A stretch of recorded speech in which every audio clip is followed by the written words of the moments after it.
अध्याय 421 कारण की आवश्यकता नहीं है। ट्रेज़ेबो ने झाओ हाई की ओर देखा और कहा, महोदय का तुरंत चले जाना वाकई कोई बहुत जरूरी मामला लगता है। क्या मैं आपकी कुछ मदद कर सकती हूँ? झाओ हाई ने सिर हिलाते हुए कहा, हम इस मामले को खुद ही सुलझा लेंगे। मैं तो बस जाने से पहले नगर प्रमुख को विदाई देने आया था।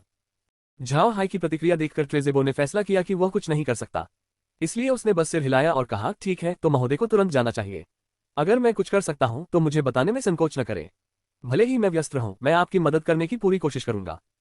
झाओ हाई मुस्कुराया, ठीक है, अगर समय आया तो मैं शिष्टाचार नहीं बरतूंगा। अच्छा, तो मैं अब चलता हूँ। जब झाओ हाई नगर प्रमुख के महल से निकला तो शू और शुन पहले से ही बाहर थे। तीनों तुरंत ट्रेज़ेबो द्वारा तैयार की गई गाड़ी में सवार हुए और घाट की ओर तेजी से चल दिए। घाट पर पहुंचते ही वे तुरंत हेवन नामक जहाज पर सवार हो गए। ये लोगों को ये दिखाने का एक तरीका भी था कि उन्होंने जेड वाटर सिटी को अपने जहाज से ही छोड़ा है। उनके बंदरगाह पहुंचने के कुछ ही समय बाद लौरा और अन्य लोग भी वहां पहुंच गए। उन्होंने उसे बताया कि मोइन को पहले ही सूचित कर दिया गया था। झाओ हाई ने माकी परिवार से चुराए गए 5 जहाजों को जेड वाटर सिटी के पीछे छोड़ दिया। झाओ हाई को पता नहीं था, लेकिन जेड वाटर सिटी छोड़ने के बाद ट्रेज़ेबो ने तुरंत अपने लोगों को यह पता लगाने के लिए कहा कि आखिर ऐसी क्या घटना हुई थी जिसके कारण झाओ हाई को जाने की इतनी जल्दी थी। साथ ही उसने चार्ली को एक पत्र भी लिखा। ट्रेज़ेबो जानती थी कि चार्ली झाओ हाई को कितना महत्व देता है। झाओ हाई को इतना परेशान देखकर ट्रेज़ेबो समझ गई कि वह किसी बहुत ही मुश्किल में फंस गया होगा, वरना वह ऐसा व्यवहार नहीं करता। इससे ट्रेज़ेबो को बहुत चिंता हुई। इस समय झाओ हाई केबिन के अंदर बैठकर मॉनिटर देख रहा था। वह इस समय बहुत परेशान था। असल में वह इस समय स्मिथ से मिलना नहीं चाहता था। हालांकि उसे केल्सी परिवार के इतने दबदबे की उम्मीद नहीं थी, लेकिन उसका विवेक कह रहा था कि उसे इस समय धैर्य रखना होगा और जाकर देखना होगा कि स्मिथ ने क्या योजना बनाई है। लौरा और बाकी लोग भी मॉनिटर पर बारीकी से नजर रख रहे थे। असल में उन्हें केल्सी परिवार के 9वें रैंक के विशेषज्ञों की कोई चिंता नहीं थी। उनका मानना था कि झाओ वेन और काय एयर के साथ अगर दूसरी तरफ से 3-4 9वें रैंक के विशेषज्ञ भी आ जाएं, तो भी वे उन्हें मारने का तरीका ढूंढ लेंगे। लेकिन केल्सी परिवार सिर्फ इस मामले के लिए इतने सारे विशेषज्ञों को भेजने का जोखिम नहीं उठा सकता, इसलिए स्वाभाविक रूप से वे झाओ हाई से निपटने के लिए इतने विशेषज्ञ नहीं भेजेंगे। हालांकि उन्हें अपनी सुरक्षा की चिंता नहीं थी, फिर भी उन्हें इस मामले के संभावित प्रभाव पर विचार करना आवश्यक था। आखिरकार वे महाद्वीप में कोई बड़ी शक्ति नहीं है, वे ऐसा कुछ भी नहीं कर सकते जिससे केल्सी परिवार को खतरा हो। ब्लड हॉक बहुत तेज था। कई घंटों बाद आखिरकार वह स्काई वाटर सिटी पहुंच गया। शहर में कर्फ्यू नहीं था, इसलिए शाम होने के बावजूद सड़कें काफी चहल पहल से भरी थीं। झाई हाई ने ब्लड हॉक को भूतिया छड़ी शहर के बाहर रखने का आदेश दिया। फिर वे तुरंत अंतरिक्ष से निकलकर नगर स्वामी के महल की ओर चल पड़े। लेकिन झाओ हाई अपने आकर्षक बैलगाड़ी पर सवार नहीं हुए। इसके बजाय उन्होंने अंतरिक्ष से कुछ घोड़े छोड़े और उन पर सवार होकर महल की दिशा में चल पड़े। इस समय तक झाओ हाई और बाकी लोग आम योद्धाओं के कपड़े पहन चुके थे। केवल मेघ अलग थी, क्योंकि उसने जादूगरनी का चोला पहना हुआ था। जब लोगों ने उन्हें इस तरह देखा तो उन्होंने यही अनुमान लगाया कि वे कुछ युवा रईस हैं जो खेलने निकले हैं, इसलिए उन्होंने झाओ हाई के समूह पर और ध्यान नहीं दिया। झाओ हाई और बाकी लोग जल्दी से स्काई वाटर सिटी के महल में पहुंच गए। महल पहले जैसा ही दिख रहा था। झाओ हाई ने ब्लड हॉक को स्मिथ को अपना पत्र देने के लिए भेजा, जिसमें उसने बताया कि वे महल के बगल वाले प्रवेश द्वार पर उसका इंतजार कर रहे होंगे। कुछ ही देर बाद फिल ने हवेली का दरवाजा खोला। झाओ हाई तुरंत अपने घोड़े से नीचे कूद गया और फिल की ओर देखते हुए बोला, चाचा फिल, मामला बहुत पेचीदा हो गया है, भाई स्मिथ इससे कैसे निपटेंगे? फिल ने झाओ हाई को अजीब नजरों से देखा और कहा, नगर प्रमुख आपको बताएंगे, कृपया अंदर आइए। फिर वह झाओ हाई और बाकी लोगों को हवेली के बैठक कक्ष में ले गया। स्मिथ पहले से ही झाओ हाई का वहां इंतजार कर रहा था, लेकिन उसे यह उम्मीद नहीं थी कि झाओ हाई इतनी जल्दी आ जाएगा। जब उसने झाओ हाई को कमरे के बाहर देखा तो वह तुरंत अंदर गया और उसे अंदर आने के लिए आमंत्रित किया, जबकि फिल ने उन दोनों के लिए चाय परोसी। स्मिथ ने झाओ हाई को देखकर कहा, मुझे उम्मीद नहीं थी कि तुम इतनी जल्दी आ जाओगे। तुमने ये कैसे किया? झाओ हाई ने गंभीर स्वर में उत्तर दिया, उत्तर देने से पहले बात कर लेते हैं। स्थिति यहाँ तक कैसे पहुंची? क्या परिवार सचमुच मुझे मारना चाहता है कि उन्होंने मेरे पीछे 9वें दर्जे के विशेषज्ञ को भेजने की भी तैयारी कर ली? स्मिथ ने कड़वी मुस्कान के साथ कहा, मुझे नहीं लगा था कि परिवार इस तरह प्रतिक्रिया देगा। दुर्भाग्य से उन्होंने मुझे इस बारे में बता दिया। झाओ हाई ने स्मिथ की ओर देखकर कहा, आप इस समस्या को कैसे हल करने की योजना बना रहे हैं? यदि आप नहीं कर सकते तो हम इसे मेरे तरीके से करेंगे। स्मिथ ने झाओ हाई को हैरानी से देखा। वह असमंजस में था। तुम्हारा तरीका? क्या तुम्हारे पास इसे हल करने का कोई तरीका है? झाओ हाई की आंखों में एक ठंडी चमक दिखाई दी। उनके भेजे हुए 9वें रैंक के सिपाही को मार डालूंगा। देखते हैं मेरे साथ मुकाबला करने में परिवार कितने 9वें रैंक के सिपाही खोने को तैयार है।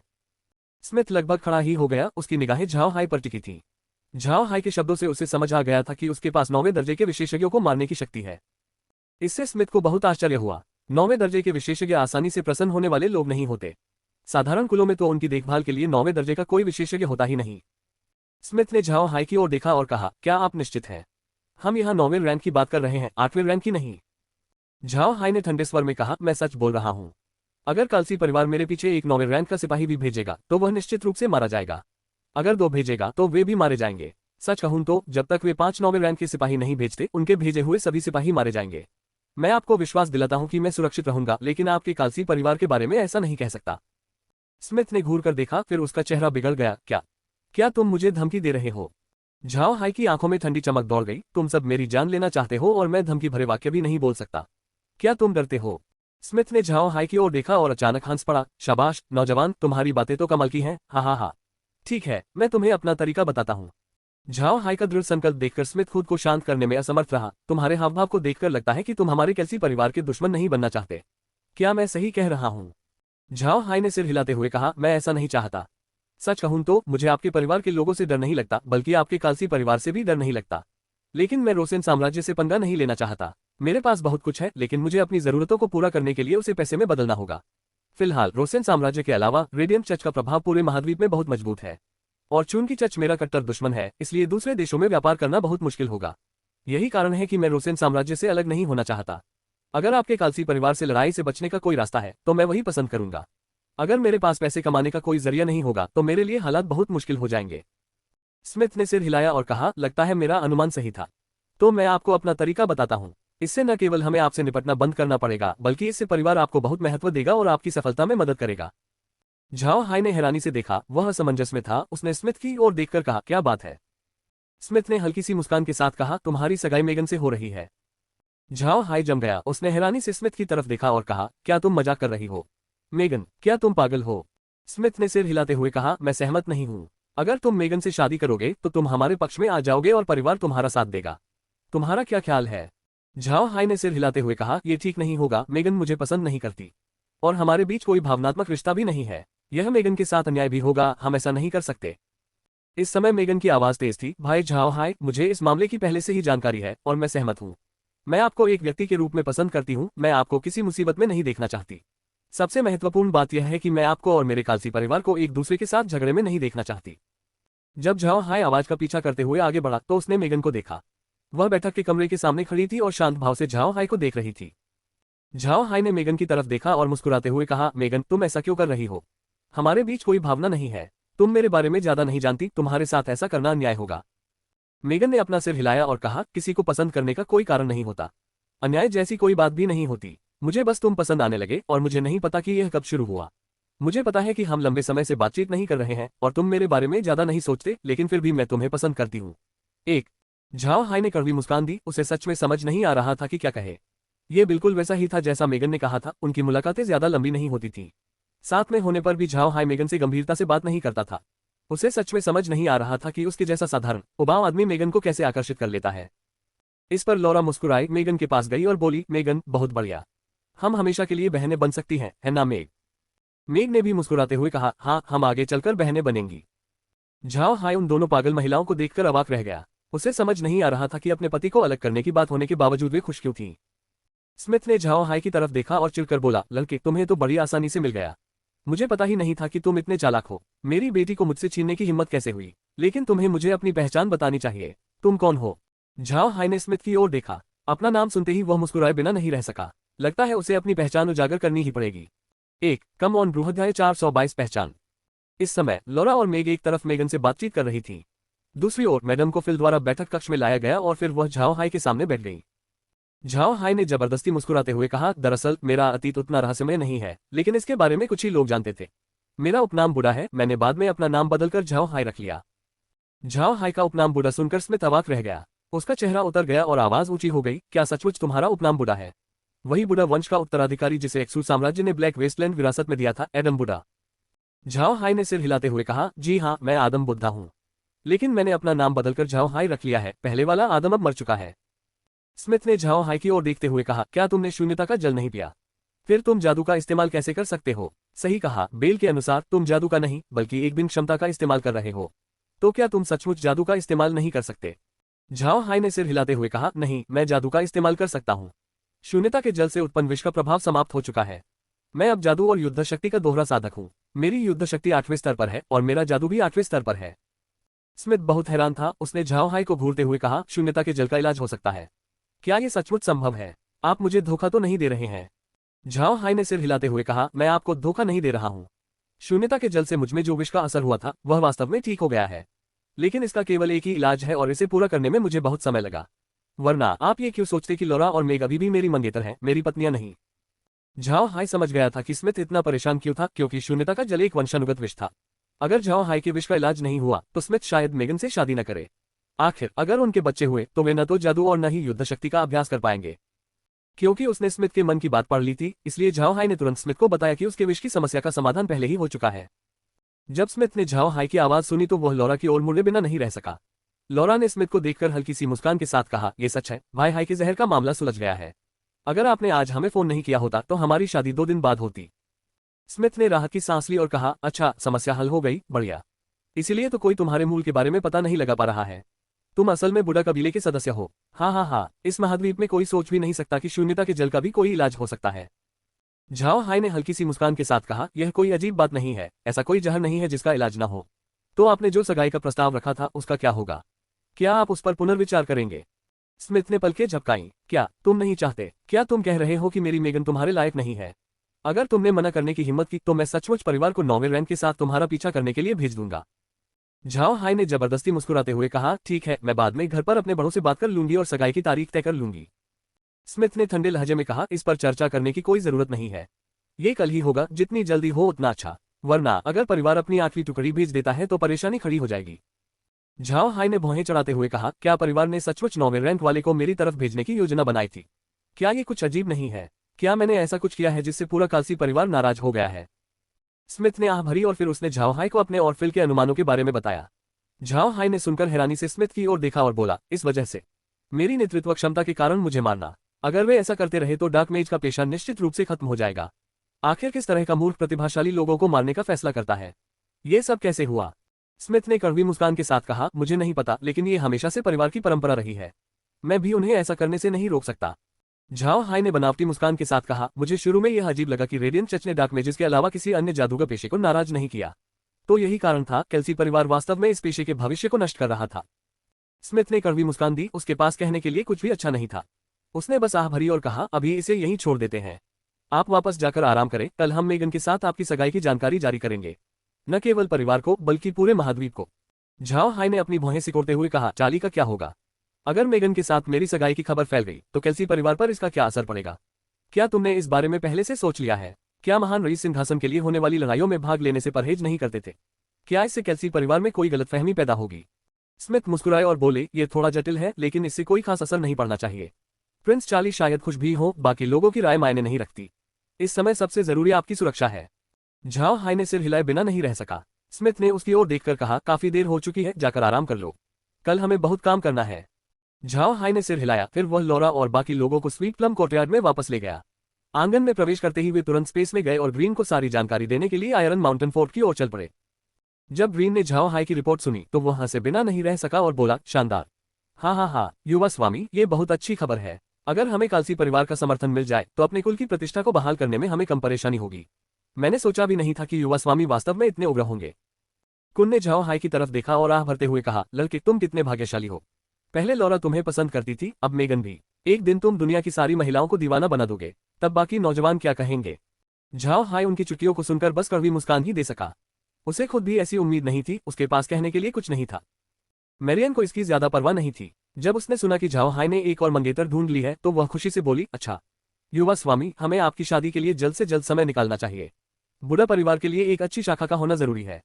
ग्रीन ने सहमति जताते हुए कहा, पहले आपके शरीर में विष की वजह से हम लॉरा और मेग के साथ आपकी शादी का आयोजन नहीं कर पाए थे, लेकिन अब जब आप ठीक हो गए हैं तो हमें तुरंत आपकी शादी की व्यवस्था करनी चाहिए।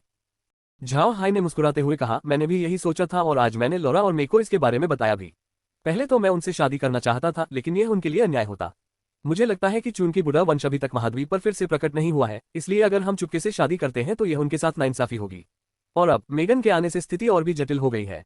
मेगन कौन है? वह कालसी परिवार की छोटी राजकुमारी है। अगर उसकी सगाई भी हो जाती है तो उसके लिए तुरंत शादी करना नामुमकिन है। इसलिए अगर मैं लॉरा और मेग से अपनी शादी तय करता हूं तो कालसी परिवार बिल्कुल भी राजी नहीं होगा। आखिरकार लगता है कि हमें शादी को टालना ही पड़ेगा। ग्रीन ने आह भरी, लगता है हमारे पास बस यही एक विकल्प है। वैसे भी केल्सी परिवार जैसे महान कुलीन परिवार के अपने विशेष रीति रिवाज तो होंगे ही।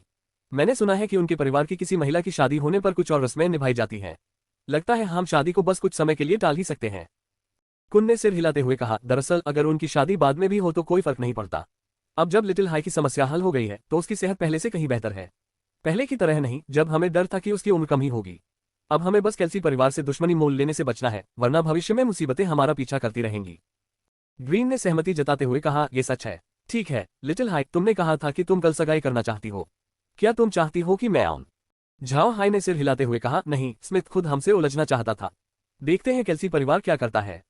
ग्रीन ने सिर हिलाते हुए कहा, यह भी अच्छा है। लगता है स्मिथ इस सगाई को सादा रखना चाहते थे, बस तुरंत घोषणा करने के लिए। ठीक है, वैसे भी शादी करने का यह एक असामान्य समय है। चलो थोड़ा इंतजार करते हैं और एक बेहतर शादी की तैयारी करते हैं। झाओ हाई ने सिर हिलाते हुए कहा, लॉरा और मेग के साथ मेरी सगाई भी शादी थी, तो क्यों ना हम मेगन के साथ भी ऐसा ही करें, ताकि उन दोनों के साथ अन्याय ना हो। मैं ये बात कल स्मिथ को बता दूंगा। ग्रीन ने सिर हिलाते हुए कहा, हाँ लिटिल हाई, कल आखिरकार बियर का अंतिम उत्पाद तैयार हो गया। जैसा तुमने कहा था, ये बिल्कुल वैसा ही है। अच्छा है, इसका स्वाद बहुत बढ़िया है। झाओ हाई की आंखें चमक उठी, ये बन गए। वाह, ये कैसे बने? क्या इनके कई प्रकार हैं? ग्रीन मुस्कुराया, हाँ, एक सुनहरा निकला, दूसरा धूसर और तीसरा काला। और जिस अनाज की शराब की आपने बात की थी, वह वाकई बहुत अच्छी है। झाओ हाई की अनाज से बनी शराब अन्य शराबों से अलग थी। दरअसल ये चावल से बनी शराब थी। इसे बनाने की विधि अपेक्षाकृत सरल थी, हालांकि इसके अपने फायदे थे। इसकी गुणवत्ता अधिक नहीं थी, इसका स्वाद सौम्य था, और चावल से बनी शराब को पुरुष, महिलाएं और बच्चे सभी पी सकते थे। मिलन तुरंत शराब लेकर आए। झाओ हाई ने उन्हें चखा, बियर पहले की तुलना में कहीं बेहतर थी। चावल की शराब का स्वाद भी अच्छा था। आखिर चावल अंतरिक्ष से आया था, तो उसका स्वाद अच्छा न होना अजीब बात होती। झाओ हाई ने अपना गिलास नीचे रखा और ग्रीन की ओर मुड़कर कहा, यह बहुत अच्छा है। दादाजी ग्रीन, मैं इस तरह की शराब का बड़े पैमाने पर उत्पादन करना चाहता हूँ। आपका क्या विचार है? ग्रीन ने सिर हिलाते हुए कहा, हमें ऐसा करना चाहिए। युवा स्वामी, आप यहाँ कुछ मरे हुए लोगों को छोड़ दें और अपने द्वारा खोदे गए सभी पत्थरों को निकाल लें। मैं उन मरे हुए लोगों को शराब बनाने का कारखाना बनाने का निर्देश दे रहा हूँ। आपको पता होना चाहिए कि महल के अंदर जगह पर्याप्त नहीं है। अगर हम नई इमारत नहीं बनाते हैं, तो आगे विस्तार के लिए कोई जगह नहीं बचेगी। झाओ हाई ने सिर हिलाते हुए कहा, ठीक है, मैं 10,000 मरे हुए लोगों के साथ साथ खनन किए गए पत्थर भी छोड़ जाऊंगा। हाँ, मेरे पास शीली जी जुड़वा बहनें हैं, वे पृथ्वी की जादूगरनी है और पत्थर के गोलेम बना सकती हैं। घर बनाने में कोई दिक्कत नहीं होनी चाहिए। ग्रीन ने कहा, यह अच्छा है। युवा स्वामी, आपको आराम करना चाहिए। झाओ हाई सहमत हो गया और आराम करने के लिए अंतरिक्ष में लौट गया। अगली सुबह स्मिथ ने झाओ हाई और अन्य लोगों को नाश्ता करने के लिए आंगन में बुलाया। नाश्ता करने के बाद स्मिथ ने फिर से मुख्यालय में झाओ हाई और मेगन की सगाई की घोषणा करवाई। स्मिथ ने यह जानबूझकर किया था ताकि परिवार पर दबाव बनाया जा सके और वे झाओ हाई के खिलाफ कार्रवाई बंद करके सगाई को न तोड़े। झाओ हाई ने स्मिथ से यह भी कहा कि वह सगाई को सादे तरीके से करना चाहता है। स्मिथ ने इस पर कोई आपत्ति नहीं जताई, क्योंकि यह एक विशेष मामला था, इसलिए इन अतिरिक्त चीजों को माफ किया जा सकता था। हालांकि स्मिथ ने ऐसा कहा भी था, फिर भी उसने झाओ हाई और मेगन को साथ में बाहर घूमने भेजा। इसका मकसद दोनों के बीच जान पहचान बढ़ाना था। मेगन बहुत शर्मिंदा थी, उसका चेहरा पूरी तरह लाल हो गया था जब वह और झाओ हाई नगर स्वामी के महल से निकले। लेकिन इस समय तक मेगन और झाओ हाई की सगाई की खबर पूरी स्काई वाटर सिटी में फैल चुकी थी। इसने शहर की सामान्य स्थिति में एक अप्रत्याशित उथल पुथल मचा दी। ये तो सबको पता ही होगा कि स्काई वाटर सिटी में मेगन से शादी करने के इच्छुक लोगों की कोई कमी नहीं थी, लेकिन उन्होंने कभी सोचा भी नहीं था कि मेगन अचानक सगाई कर लेगी। सगाई की कोई रस्म भी नहीं हुई, न ही कोई दावत। सन्नाटे में मेगन उनसे विदा हो गई।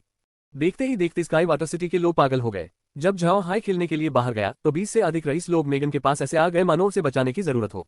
जब मेगन ने उन्हें बताया कि सगाई सच है, तो वे सब दुखी मन से मुंह मोड़कर चले गए। ये दृश्य देखकर झाओ हाई के चेहरे पर कड़वी मुस्कान आ गई। ये कहना गलत नहीं होगा कि मेगन स्काई वाटर सिटी में काफी लोकप्रिय थी। लगता है यह मामला भी उसके लिए काफी परेशानी का सबब बन गया है। इससे भी ज्यादा परेशानी की बात यह थी कि झाओ हाई को यह नहीं पता था कि मेगन से उसकी सगाई के बारे में केल्सी परिवार क्या सोचता है। स्मिथ द्वारा अपनी बेटी की सगाई उससे करवाना इस बात का स्पष्ट संकेत था कि स्काई वाटर सिटी का लॉर्ड उसे और केल्सी परिवार के भविष्य को बचाने के लिए दृढ़ संकल्पित था। झाओ हाई के खिलाफ संभावित कार्रवाई के सामने स्मिथ ने परिवार को करारा जवाब देने का फैसला किया। अब क्या परिवार के बड़े बुजुर्गों के चेहरे पर गुस्सा नहीं झलक रहा होगा? ये सोचते ही झाओ हाई ने अपना सिर घुमाकर मेगन की ओर देखा, जो लॉरा और मेग से बातें कर रही थी। मेगन की फूलों जैसी मुस्कान देखकर झाओ हाई मन ही मन बोले, केल्सी परिवार चाहे जो भी फैसला करे, मैं मेगन से ही शादी करूंगा। मेगन को झाओ हाई की निगाहें अपने ऊपर महसूस हुई। उसने ऊपर देखा और झाओ हाई की आंखों में आंखें मिलाईं, फिर शर्माते हुए उसने अपना सिर नीचे कर लिया। कल का उसका साहसी रूप सपने जैसा लग रहा था, लेकिन झाओ हाई को मानना पड़ा कि यह मेगन वाकई बहुत प्यारी थी। अध्याय 423 परिवार के मुखिया का आगमन। जैसे ही झाओ हाई ने इस बारे में सोचा, केल्सी परिवार को झाओ हाई और मेगन की सगाई की खबर मिली। उनकी पहली प्रतिक्रिया आश्चर्य की थी, जिसके तुरंत बाद वे क्रोधित हो गए। केल्सी परिवार अपने सदस्यों के मामले में अनुभवी है, इसलिए स्वाभाविक रूप से वे समझ गए कि स्मिथ क्या करना चाहता था। स्मिथ झाओ हाई के जीवन की गारंटी चाहता था। शुरू में वे सगाई को नजरअंदाज करके अपनी योजनाओं पर आगे बढ़ना चाहते थे। हालांकि बाद में विचार करने पर उन्होंने स्मिथ से संबंध खराब नहीं करना चाहा। हालांकि स्मिथ परिवार का सदस्य था, फिर भी वह बेहद स्वतंत्र स्वभाव का था। अगर वे सचमुच स्मिथ को परिवार से अलग कर देते, तो उनकी आमदनी का एक बड़ा हिस्सा निश्चित रूप से कम हो जाता। इसके अलावा परिवार यह समझ गया था कि मेगन से झाओ हाई की सगाई होने के बाद वह अब उनके साथ खड़ा हो गया है। यह परिवार के लिए और अधिक शक्ति प्राप्त करने के बराबर था और यह उनके लिए बहुत अच्छी बात थी। हालांकि पूर्वजों ने आदेश दिया था कि परिवार की महिलाओं का विवाह लाभ के लिए नहीं किया जा सकता, लेकिन कैल्सी परिवार जैसे परिवारों में ऐसी स्थिति शायद ही कभी आती है। वे चाहे जिस तरह का भी विवाह करें, वह हमेशा राजनीति से जुड़ा रहेगा। अंततः विवाह अनजाने में लाभ ही लेकर आएगा। मेगन परिवार की प्रिय थी, वह उनकी लाडली राजकुमारी थी। स्वाभाविक रूप से परिवार के लोग उसे किसी साधन के रूप में शादी कराना नहीं चाहते थे, लेकिन साथ ही परिवार को इस बात की भी चिंता थी कि मेगन किससे शादी करेगी। किसी भी हालत में उन्हें कोई बीच का रास्ता निकालना ही होगा। उनके नजरिए से झाओ हाई की प्रतिष्ठा मेगन से शादी करने लायक नहीं थी, लेकिन अगर परिवार ने उनकी सगाई को स्वीकार नहीं किया तो जनता का विश्वास टूट जाएगा और साथ ही वे रईसों के बीच हंसी का पात्र बन जाएंगे। इसी तरह मेगन की प्रतिष्ठा भी धूमिल हो जाएगी, लेकिन वे इस परिणाम को आसानी से स्वीकार नहीं कर सके। अंततः परिवार के मुखिया स्मिथ के पिता रैंडोल्फ कैल्सी चैन से नहीं बैठ सके, इसलिए उन्होंने स्काई वाटर सिटी की ओर जाने और स्वयं झाओ हाई से मिलने का फैसला किया। हालांकि रैंडोल्फ परिवार का मुखिया था, लेकिन वह भी एक इंसान था और मेगन से प्यार करता था, इसलिए वह स्काई वाटर सिटी जाकर यह देखना चाहता था कि झाओ हाई किस तरह का व्यक्ति है और वह इस स्थिति को कैसे संभालेगा। जब से उसने झाओ हाई का नाम सुना था, तब से लेकर अब तक उसने झाओ हाई का चेहरा नहीं देखा था। उसने उस युवक के बारे में अपनी राय केवल अपने अधीनस्थों के साथ साथ बिल, स्मिथ और जुवान की रिपोर्टों के आधार पर बनाई थी। हालांकि इन लोगों की झाओ हाई के बारे में अलग अलग राय थी। बेल के अनुसार झाओ हाई एक बहुत ही कुशल डाइवर्जेंट मेज था। इसके अलावा उसके कई ऐसे व्यवसाय भी थे जिनसे वह पैसा कमा सकता था। स्मिथ का उनके बारे में आकलन भी उच्च था। स्मिथ के अनुसार वे एक बहुत ही बुद्धिमान व्यक्ति थे, साथ ही उनकी नेतृत्व क्षमता भी बहुत प्रबल थी। सबसे महत्वपूर्ण बात यह है कि उनकी ताकत असीम और गहरी थी। दूसरी ओर जुवान ने स्वाभाविक रूप से झाओ हाई के पक्ष में कोई अच्छी बात नहीं कही। जुवान के अनुसार झाओ हाई एक बहुत ही अहंकारी और दबंग व्यक्ति था, एक ऐसा खलनायक जिसे उचित कार्रवाई का कोई ज्ञान नहीं था। इन सभी विवरणों को मिलाकर रैंडोल्फ ने झाओ हाई को एक महत्वाकांक्षी और अहंकारी व्यक्ति के रूप में समझा, इसीलिए उसने उससे निपटने का फैसला किया। लेकिन अब जब स्मिथ ने अपना असली इरादा जाहिर कर दिया था, तो रैंडोल्फ एक शर्मनाक स्थिति में फंस गया था।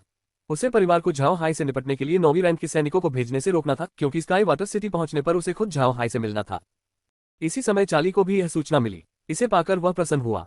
फिर उसे लगा कि कुछ गड़बड़ है। वह जानता था कि कुछ समय पहले ही झाओ हाई का कालसी परिवार की जुबान से विवाद हुआ था, तो फिर वह परिवार की राजकुमारी से शादी करने की स्थिति तक कैसे पहुंच गया। चार्ली को कैल्सी परिवार के बारे में अच्छी जानकारी थी। वह सिंहासन के लिए संघर्ष कर रहा था, इसलिए स्वाभाविक रूप से उसे साम्राज्य के पुराने रईसों के बारे में जानकारी थी। और मेगन के बारे में भी चार्ली को सब पता था। यह नामुमकिन नहीं था, वह तो परिवार की लाडली राजकुमारी थी। इसीलिए जब अतीत में लायनहॉर्ट ने मेगन के खिलाफ कोई कदम उठाया, तो चार्ली को पता था कि वह ज्यादा दिन नहीं जी पाएगा। कैल्सी परिवार उसे ऐसा करने नहीं देगा। फिर अचानक झाओ हाई ने अप्रत्याशित रूप से मेगन से सगाई कर ली। ये देखकर चार्ली अचंभित रह गया। वह जानना चाहता था कि आखिर हुआ क्या है, इसलिए उसने ट्रेजेबो को पत्र लिखकर इसकी जानकारी मांगी। ट्रेजेबो भी बहुत असमंजस में थी। झाओ हाई के ज़ेड वाटर सिटी छोड़ने की तीव्र इच्छा के ठीक एक दिन बाद अचानक उसने मेगन से सगाई कर ली। इससे ट्रेजेबो बेहद हैरान थी, क्योंकि झाओ हाई के जाते समय उसके हाव भाव देखकर तो ऐसा बिल्कुल नहीं लग रहा था कि वह सगाई करने वाला है। झाओ हाई के स्काई वाटर सिटी पहुंचने के 5वें दिन लैंडो वहां पहुंचा। इस बार वह छुपकर आया था, वह ज्यादा मशहूर नहीं होना चाहता था। जैसे ही वह जहाज से उतरा, उसने देखा कि स्मिथ और फिल पहले से ही घाट पर उसका इंतजार कर रहे थे। जब उसने स्वागत करने वालों पर नजर डाली, तो उसे न तो मेगन दिखाई दी और न ही झाओ हाई। उसका चेहरा उदास हो गया और उसने स्मिथ की ओर देखते हुए पूछा, मेगन कहाँ है? स्मिथ ने तुरंत जवाब दिया, वह 3 दिन पहले समुद्र में गई थी। लिटिल हाई को कुछ काम था और मेगन उसके पीछे जाना चाहती थी, इसलिए वह चली गई। रैंडोल्फ ने नाक सिकोड़ी। उसने स्मिथ और फिल की ओर देखा और कहा, चलो हवेली चलते हैं और बात करते हैं। फिर वे गाड़ी में सवार होकर नगर स्वामी की हवेली की ओर चल पड़े। हवेली पहुंचते ही वे बैठक कक्ष में दाखिल हुए। स्मिथ ने रैंडोल्फ को बैठने के लिए कहा और फिर हाथ हिलाकर फिल के अलावा बाकी सभी को कमरे से बाहर जाने का आदेश दिया। स्मिथ और फिल ने इस दिन के लिए लंबे समय से तैयारी कर रखी थी, इसलिए वे शांति से वहां खड़े रहे और रैंडोल्फ के गुस्से को भड़कने का इंतजार करने लगे। जब लैंडो ने देखा कि वे दोनों खूंखार सुअरों की तरह व्यवहार कर रहे हैं, तो उसका गुस्सा और भी भड़क उठा। लेकिन उसने अपने गुस्से को काबू में किया और स्मिथ और फिल की तरफ देखते हुए कहा, बताओ ये सब कैसे हुआ? मेगन ने झाओ हाई से सगाई क्यों कर ली? उन्होंने मेरे आने का इंतजार क्यों नहीं किया? क्या उन्होंने मुझे देखने की हिम्मत ही नहीं की? स्मिथ ने शांत भाव से उत्तर दिया, क्योंकि मेगन झाओ हाई को पसंद करती है, इसलिए मैंने उसे और झाओ हाई को सगाई करने की अनुमति दे दी। जहां तक उनके समुद्र में जाने की बात है, तो इसका कारण ये था कि गॉड्स ग्रेस डे, भगवान की कृपा का दिन निकट आ रहा था और झाओ हाई ने चार्ली से पहले ही कुछ सामान देने का वादा कर लिया था, इसीलिए उन्हें जल्दी निकलना पड़ा। रैंडोल्फ ने स्मिथ की तरफ देखा और चिढ़कर बोला, क्या अब जब तुम बूढ़े और काफी स्थापित हो चुके हो तो मेरी बातों को नजरअंदाज कर सकते हो? तुम्हें पता था कि मैंने झाओ हाई से निपटने का आदेश दे दिया था, लेकिन तुमने उसे मेगन से मिलवा दिया। क्या सोच रहे हो? क्या तुम अब भी कैल्सी परिवार के सदस्य हो? तुमने हमें क्यों फंसाने की कोशिश की? स्मिथ ने रैंडोल्फ की ओर देखा और शांत भाव से कहा, स्वाभाविक रूप से मैं अब भी परिवार का सदस्य हूँ। मैंने ये सब परिवार के लिए किया। मेगन मेरी बहुत प्यारी बेटी थी। क्या आपको लगता है कि मेरी इतनी प्यारी बेटी बिना किसी रस्म के यूं ही झाओ हाई से शादी कर लेगी? मुझे तो आपने ही मजबूर किया था। अपनी बात खत्म करते हुए स्मिथ लगभग दहाड़ रहे थे।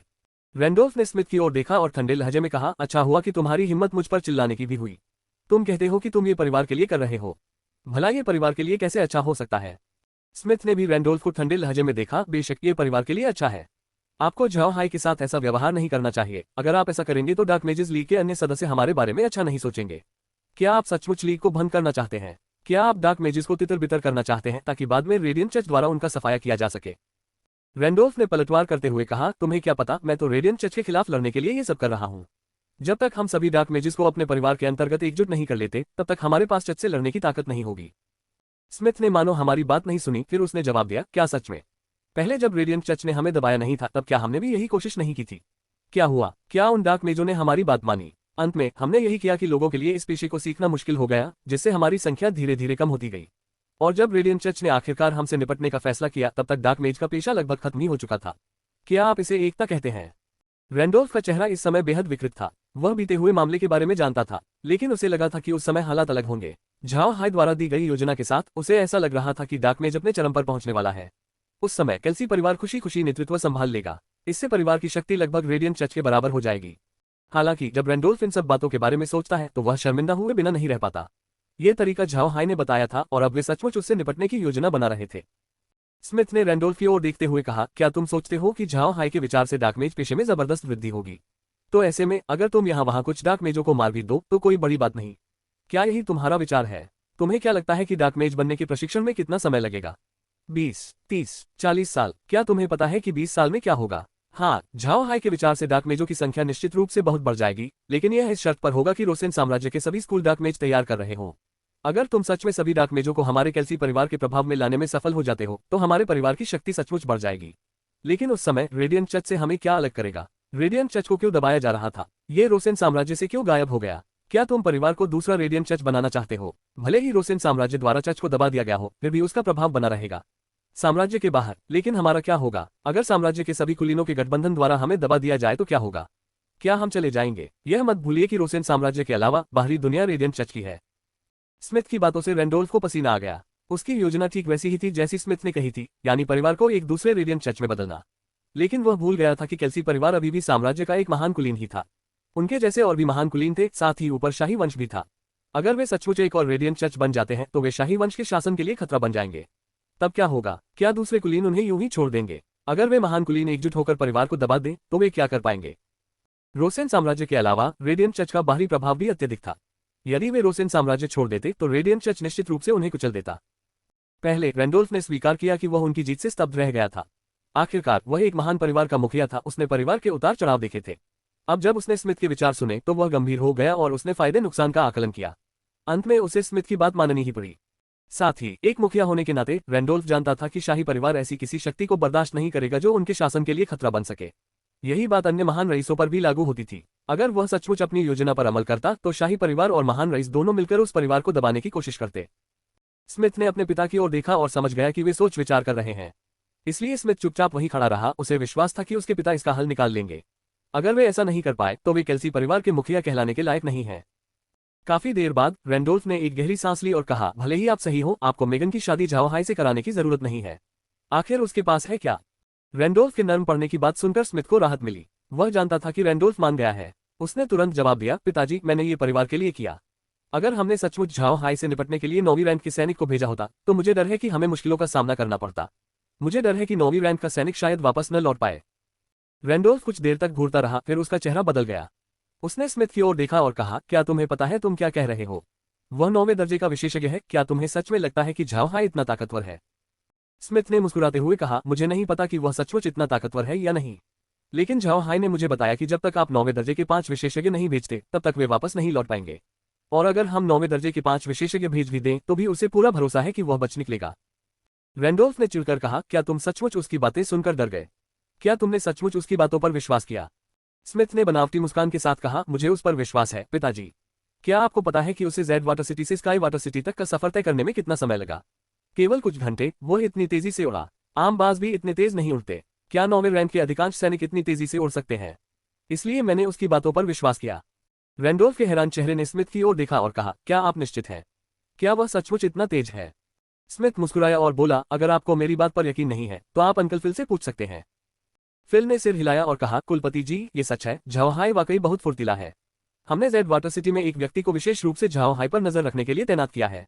जैसे ही Zhao Hai jade water city में दिखाई देगा, वह व्यक्ति तुरंत हमें एक पत्र भेजेगा। 6 दिन पहले सुबह Zhao Hai jade water city पहुंचा। उसके आते ही उस व्यक्ति ने तुरंत हमारे पास एक पवनबाज भेजा।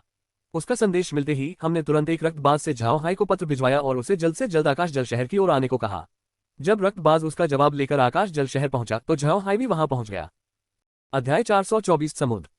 फिल की बात सुनकर रैंडोल्फ का चेहरा उतर गया। जेड वाटर सिटी से स्काई वाटर सिटी तक विंड फाल्कन को उड़ान भरने में कई घंटे लगते, लेकिन जब झाओ हाई को चिट्ठी मिली तो वह ब्लड हॉक के साथ अचानक वहां पहुंच गया, जिससे रैंडोल्फ बेहद हैरान हो गया। उसने वह ब्लड हॉक भी देखा था जो झाओ हाई ने स्मिथ को दिया था। वह बेहद खूबसूरत था, चाहे उसकी युद्ध शक्ति हो या गति, वह विंड फाल्कन से कहीं बेहतर था। हालांकि झाओ हाई वास्तव में हॉक के साथ ही स्काई वाटर सिटी पहुंचा था, ऐसा कारनामा असाधारण है। स्मिथ ने रैंडोल्फ के हावभाव को देखकर कहा, पिताजी, मैंने शैली परिवार से कुछ फुसफुसाहटें सुनी हैं। उनका कहना है कि झाओ हाई एक अंतरिक्ष जादूगर है, लेकिन मुझे नहीं पता कि यह सच है या नहीं। रैंडोल्फ चैन से नहीं बैठ सका, वह तुरंत खड़ा हो गया और बोला, अंतरिक्ष जादूगर? क्या आप सच में ऐसा कह रहे हैं? स्मिथ ने सिर हिलाते हुए कहा, शैली परिवार ने इस संबंध में बोलने पर रोक लगा दी थी। मैंने कितनी भी कोशिश की, मुझे कोई पुख्ता सबूत नहीं मिल सका। रैंडोल्फ ने जमीन का 2 चक्कर लगाया। अगर वह सचमुच एक स्पेस मेज है तो वह निश्चित रूप से मेगन के लायक है, लेकिन उसकी पहचान क्या है? मुझे तो कभी पता ही नहीं चला। ऐसे व्यक्ति के भरोसे मेगन को छोड़ने में आप कैसे आश्वस्त हो सकते हैं? स्मिथ ने जबरदस्ती मुस्कुराते हुए कहा, पिताजी, मुझे उसकी पहचान पहले से ही पता है। हालांकि मुझे अभी अभी इसके बारे में पता चला है, लेकिन मुझे गलत नहीं होना चाहिए।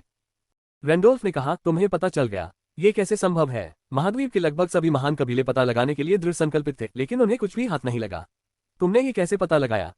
स्मिथ मुस्कुराए और बोले, दरअसल ये जानकारी मुझे नहीं मिली, बल्कि झाओ हाई ने खुद हमें बताई।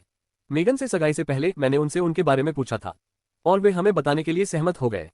रैंडोल्फ ने स्मिथ की ओर देखा और भौहें चढ़ाते हुए कहा, तो क्या बात है? क्या उसकी पहचान खास है? क्या वह किसी गुप्त परिवार या किसी महाशक्ति से संबंधित था? स्मिथ ने सिर हिलाते हुए कहा, इनमें से कोई नहीं। शुरू से ही हम गलत दिशा में देख रहे थे। वह किसी गुप्त परिवार या किसी बड़ी शक्ति से संबंधित नहीं था। उसका उपनाम बुढ़ा है। पहले उसे आदम बुढ़ा के नाम से जाना जाता था और अब उसने अपना नाम बदलकर झाओ हाई बुढ़ा रख लिया है। रैंडोल्फ घूरने लगा, फिर उसकी आंखें चौड़ी हो गईं। बुढ़ा? क्या तुम ब्लैक वेस्टलैंड के स्वामी की बात कर रहे हो? वही बुढ़ा कबीला? स्मिथ ने सिर हिलाते हुए कहा, हाँ, ब्लैक वेस्टलैंड का स्वामी, बुढ़ा कबीला। यही कारण था कि वह सबसे पहले ब्लैक अर्थ किले में प्रकट हुआ था। यही कारण था कि उसकी पहली कार्रवाइयां परसेल डची में हुई। रैंडोल्फ ने सिर हिलाया और फिर उसका चेहरा बदल गया। अरे कमीने, अगर वह सचमुच बुढ़ा कबीले से है तो क्या उसने शून्यता का जल नहीं पिया था? तुम उसे मेगन से शादी कैसे करने दे सकते हो? क्या तुम पागल हो गए हो?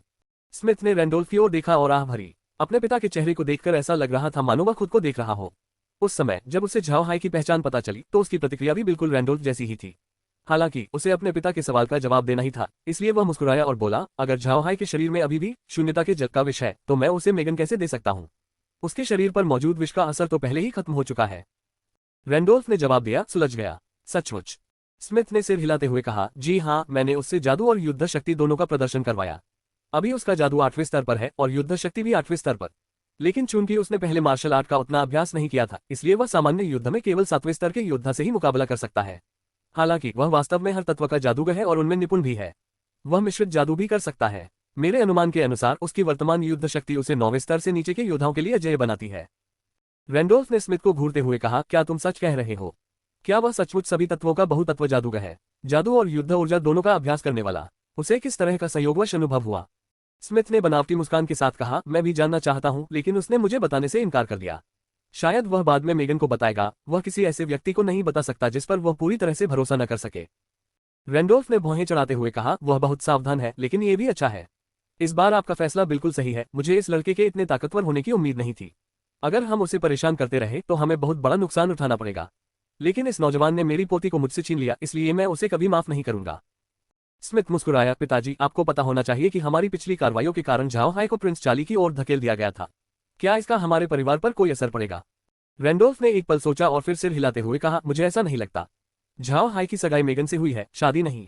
और अगर उनकी शादी हो भी गई है तो भी वह मुख्य रूप से बुढ़ा कबीले का सदस्य है, किसी परिवार का नहीं, इसलिए इससे हम पर कोई असर नहीं पड़ना चाहिए।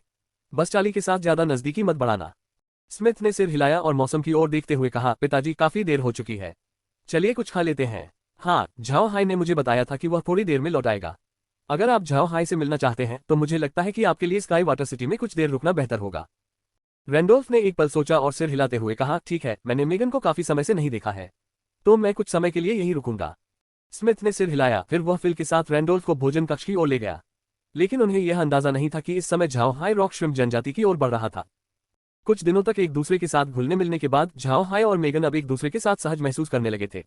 हालांकि यह अभी भी उस स्तर तक नहीं पहुंचा था जैसा कि मेग और लॉरा के साथ था, फिर भी ये बहुत अच्छा था। हालांकि झाओ हाई अभी भी मेगन को अंतरिक्ष के बारे में बताने को लेकर असमंजस में था। मेगन की स्थिति लॉरा और मेग से अलग थी। लॉरा का अपने परिवार से झगड़ा हो गया था और वह वापस नहीं लौट सकती थी। वहीं मेग हमेशा उसके साथ रही थी, इसलिए उसकी वफादारी कोई मुद्दा नहीं थी। इसलिए झाओ हाई निश्चिंत होकर उन्हें अंतरिक्ष के बारे में बता सकता था। लेकिन मेगन अलग थी, उसके पीछे एक महान कुलीन परिवार खड़ा था। एक ऐसा परिवार जो महाद्वीप के सबसे शक्तिशाली परिवारों में शुमार था। इसके अलावा मेगन के अपने लोगों के साथ अच्छे संबंध थे। परिवार उसे बहुत स्नेह देता था, इसलिए उसके मन में अपने परिवार के प्रति गहरी भावनाएं थीं। अगर झाओ हाई मेगन को अंतरिक्ष के बारे में बताता तो उसे डर था कि अगर स्मिथ ने पूछा तो मेगन उसे सब बता देगी। तब झाओ हाई का सबसे बड़ा रहस्य दुनिया के सामने उजागर हो जाएगा, और झाओ हाई ऐसा नहीं चाहता था। मेगन को कुछ भी महसूस नहीं हुआ, वह बस हेवन के देक पर बैठी थी। माँ की परिवार से चुराए गए जहाज ठीक उसके बगल में थे। बचपन से लेकर अब तक ये पहली बार था जब वह इतनी दूर समुद्र में गई थी। जब मेगन अपने परिवार के साथ रहती थी तब वह ज्यादातर नदी में ही समय बिताती थी और समुद्र में बहुत कम जाती थी। इसके अलावा परिवार उसे अपने कारोबार में शामिल नहीं करता था, इसलिए वह ज्यादातर तटरेखाओं के पास ही नाव चलाती रहती थी। यह पहली बार था जब उसे इतनी लंबी दूरी तय करने का मौका मिला। उनके रवाना होने के 2 दिन बाद भी मेगन बहुत उत्साहित थी, लेकिन तीसरे दिन वह काफी ऊब गई। समुद्र और नाव पर मौजूद लोगों के अलावा देखने लायक कुछ खास नहीं था। झाओ हाय और बाकी लोग मेगन के जहाज पर होने के आदी हो चुके थे, इसलिए वे दिन के समय अंतरिक्ष में नहीं गए। उन्हें अंतरिक्ष में जाने से पहले शाम तक इंतजार करना पड़ा। सुबह के समय वे केवल जहाज पर ही मौज मस्ती कर सकते थे। वास्तव में जहाज बहुत बड़ा था, इसलिए उसमें खेलने कूदने के लिए बहुत सारी चीजें थीं। लेकिन झाओ हाय और बाकी लोग जहाज के आदी थे, इसलिए वे शांति से चाय पीते और खाना खाते हुए बातें करते रहे और अनजाने में ही दिन बीतते चले गए। स्काई वाटर सिटी छोड़ने के बाद तीसरा दिन बीत चुका था। मेगन को बोरियत महसूस हो रही थी, वह बस डेक पर खड़ी होकर चुपचाप चेहरे पर शिकन लिए समुद्र को देख रही थी। इसी समय लॉरा ने मेगन के चेहरे पर उदासी देखी। वह तुरंत उसके पास गई और पूछा, मेगन, तुम इतनी उदास क्यों दिख रही हो? क्या तुम्हें घर की याद आ रही है? मेगन ने लॉरा की ओर मुड़कर कहा, मुझे घर की याद तो नहीं आ रही, बस समुद्र से उब गई हूँ। हम बस जहाज के अंदर ही रह सकते हैं, ये बहुत उबाऊ है। लॉरा ने मुस्कुराते हुए कहा, हमारे पास वाकई कोई और विकल्प नहीं है, समुद्र में यही होता है। हमें अपने गंतव्य तक पहुंचने से पहले अभी भी 7 दिन का सफर तय करना है। मेगन ने आंखें घुमाई और कहा, मुझे डर है कि उस समय मैं अपना मानसिक संतुलन खो बैठूंगी। ये बहुत बुरा होगा, मुझे नहीं लगता कि मैं उस बोरियत को सहन कर पाऊंगी। लॉरा मुस्कुराई और बोली, अगर तुम सच में अब और बर्दाश्त नहीं कर सकते तो अपने लिए कुछ मजेदार कर लो। जहाज पर किताबें हैं, हम बातें भी कर सकते हैं, तुम खाना बनाना सीख सकते हो। अगर इतना भी काफी नहीं तो हम मछली पकड़ने जा सकते हैं। अगर तुम हमेशा बोरियत के बारे में सोचते रहोगे तो तुम सचमुच बोर हो जाओगे। मेगन मुस्कुराए और बोली, ठीक है, तो आप मुझे अच्छे से सिखाएं, मैं खाना बनाना सीखना चाहती हूँ। लॉरा मुस्कुराए और बोली, अभी नहीं कर सकते, खाने का समय नहीं हुआ है। वैसे कभी कभी इतना उबाऊ भी नहीं होता। कई बार ऐसा होता था कि हमारा सामना समुद्री डाकुओं से हो जाता था और हम पर हमला हो जाता था। वो पल सबसे रोमांचक होते थे। तीरों से भरी तोपें, गरजती जादुई तोपें, ये सब वाकई हमारी इंद्रियों को उत्तेजित कर देते थे। मेगन ने बनावटी मुस्कान के साथ कहा, मुझे सच में समझ नहीं आ रहा कि ये दिलचस्प कैसे हो सकता है। मुझ पर हमला होने से बेहतर है कि मैं बोर हो जाऊं। लॉरा मुस्कुराई, चिंता मत करो, मैं बस ऐसे ही कह रही हूँ। जरूरी नहीं कि कुछ हो ही जाए। खासकर जब से हमारे पास 5 मस्तूल वाला बख्तरबंद जहाज है, तब से हम पर हमला करने वाले समुद्री डाकू बहुत कम हैं। समुद्री डाकू आमतौर पर 3 मस्तूल वाले जहाजों पर हमला करते हैं। इसी दौरान झाओ हाई पास आया। उसने उन दोनों को देखा और कहा, क्या हुआ? तुम दोनों किस बारे में बात कर रहे हो? झाओ हाई को यह भी समझ आ गया था कि मेगन शायद नाखुश है। दरअसल वह इस बार मेगन को समुद्र में ले जाने के लिए तैयार नहीं था, लेकिन उसके पास उसे मना करने का कोई साधन नहीं था, इसलिए उसे मेगन को साथ ले जाना ही पड़ा। उसे उम्मीद नहीं थी कि मेगन समुद्र के जीवन में ढल नहीं पाएगी, अभी तो सिर्फ 3 दिन ही हुए हैं। मेगन ने झाओ हाई की ओर देखकर कहा, बड़े भाई हाई, क्या आपको बोरियत नहीं होती? समुद्र में कुछ भी नहीं है, बस कभी कभार कुछ समुद्री पक्षी गुजरते हैं, या शायद कोई जहाज। और तो और आपके साथ मरे हुए लोगों का दल है, क्या ये और भी थकाने वाला नहीं है? अध्याय 425 निर्णय। झाओ हाई ने हल्की सी मुस्कान के साथ कहा, थोड़ा उबाऊ तो है, लेकिन मरे हुए लोगों का दल रखने के भी अपने फायदे हैं। वे आपको धोखा नहीं देंगे, उन्हें वेतन की जरूरत नहीं है, और सबसे बड़ी बात, वे हमें परेशान नहीं करेंगे, है ना बढ़िया बात? मेगन ने मुंह फुलाकर कहा, क्या सच में? मैं इसे देख क्यों नहीं पाई? बड़े भाई हाय, आप मुझे अपने जीवन के बारे में बताइए। ब्लैक वेस्टलैंड मिलने के बाद बुडा कबीले का क्या हुआ? झाओ हाई ने कड़वी मुस्कान के साथ कहा, बुडा कबीले को ब्लैक वेस्टलैंड भेजे जाने के बाद बहुत कुछ घटित हुआ था, लेकिन उनमें से अधिकतर घटनाएं अंतरिक्ष से संबंधित थीं। अगर वह मेगन को उन अनुभवों के बारे में बताता तो वह अंतरिक्ष को ही उजागर कर देता। और झाओ हाई मेगन को धोखा नहीं देना चाहता था, इसलिए उसे समझ नहीं आ रहा था कि आगे क्या करे। जब लॉरा ने झाओ हाई को शर्मनाक स्थिति में फंसते देखा तो उसने कहा, इन सब बातों पर बाद में चर्चा हो जाएगी। मेगन, चलो खाना बनाते हैं। आज जो खाना हम बना रहे हैं उसे भाई हाई को चखाना होगा। वैसे हमें मेग को फोन करना होगा, नहीं तो भाई हाई को हम जहर दे देंगे।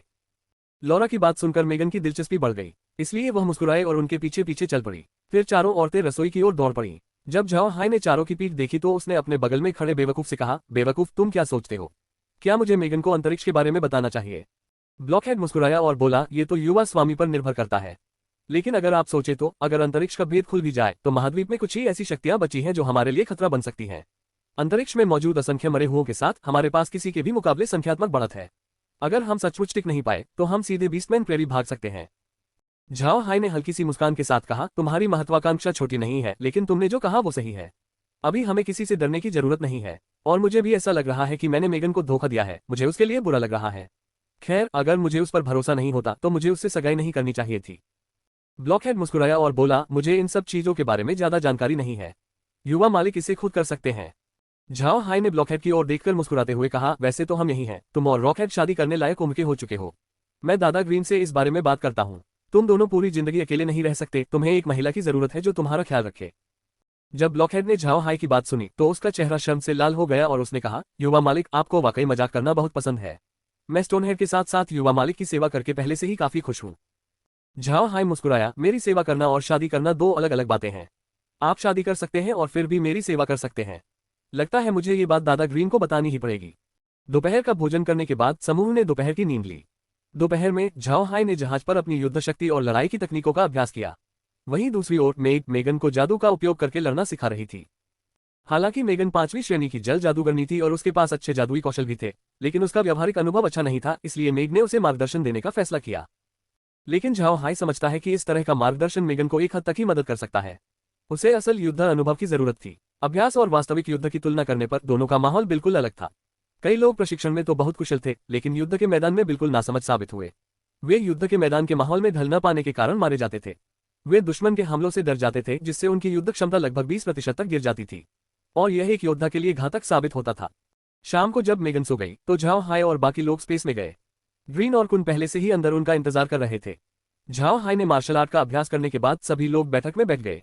फिर झाओ हाई ने ग्रीन की ओर मुड़कर कहा, दादाजी ग्रीन, मैं मेगन को स्पेस के बारे में बताना चाहता हूँ। ग्रीन ने कुछ पल तक घूरने के बाद अपनी भौहें सिकोड़ते हुए कहा, तुमने अचानक इसका जिक्र क्यों किया? पिछले कुछ दिनों से तो तुम आश्वस्त थे कि तुम उसे अपना रहस्य नहीं बताओगे, इस डर से कि स्मिथ और कैल्सी परिवार को पता चल जाएगा। झाओ हाई ने सिर हिलाते हुए कहा, यह सच है, अगर मैं मेगन को अंतरिक्ष के बारे में बताऊंगा तो कैल्सी परिवार को पता चल जाएगा। लेकिन अगर मैं उसे नहीं बताऊंगा तो मुझे लगेगा कि मैंने उसके साथ अन्याय किया है।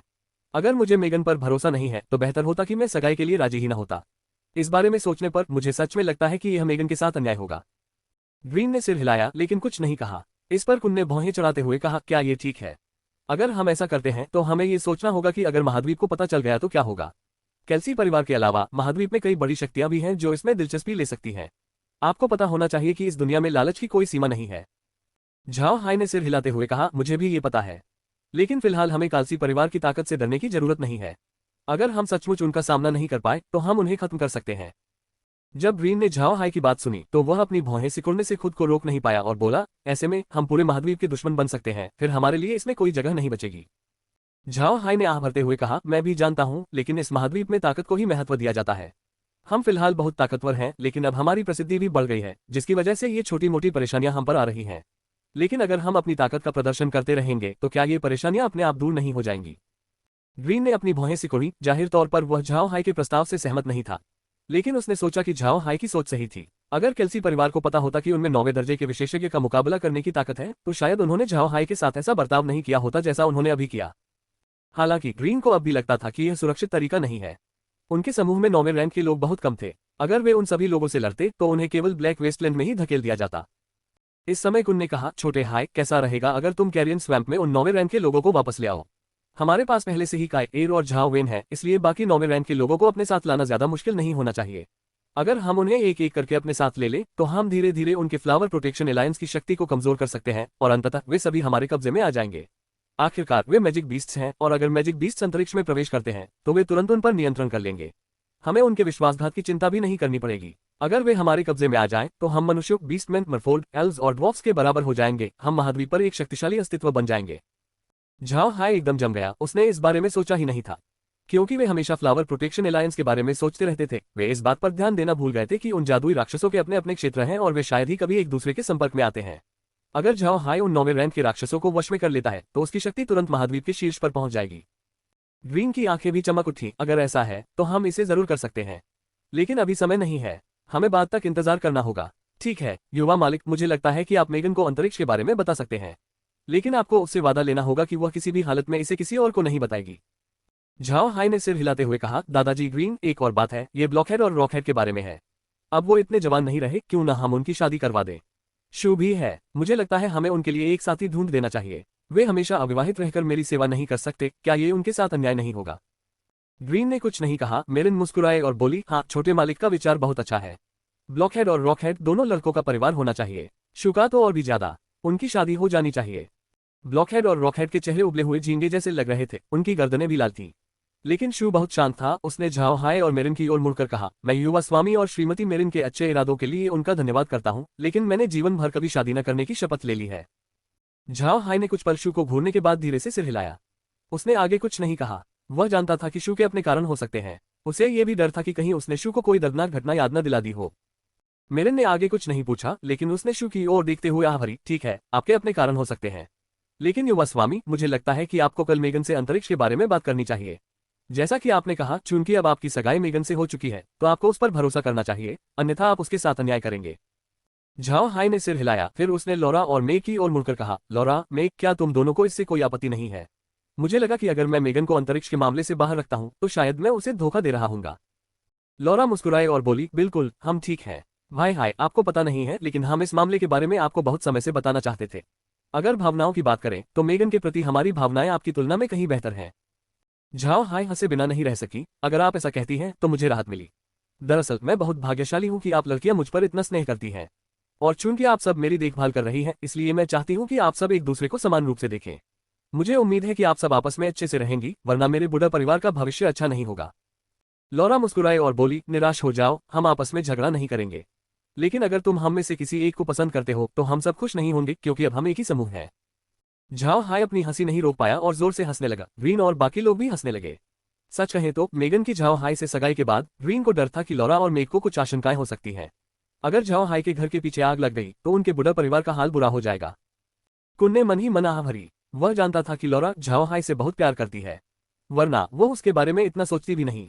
लेकिन कुन ये भी जानता था कि झाओ हाय लॉरा के साथ बहुत खुश है। ऐसा कोई फैसला नहीं होता जो वह लॉरा से न लेता हो। कुन तो यहाँ तक कह सकता था कि लॉरा के लिए झाओ हाई की भावनाएं वैसी ही थी जैसी लॉरा की उसके लिए।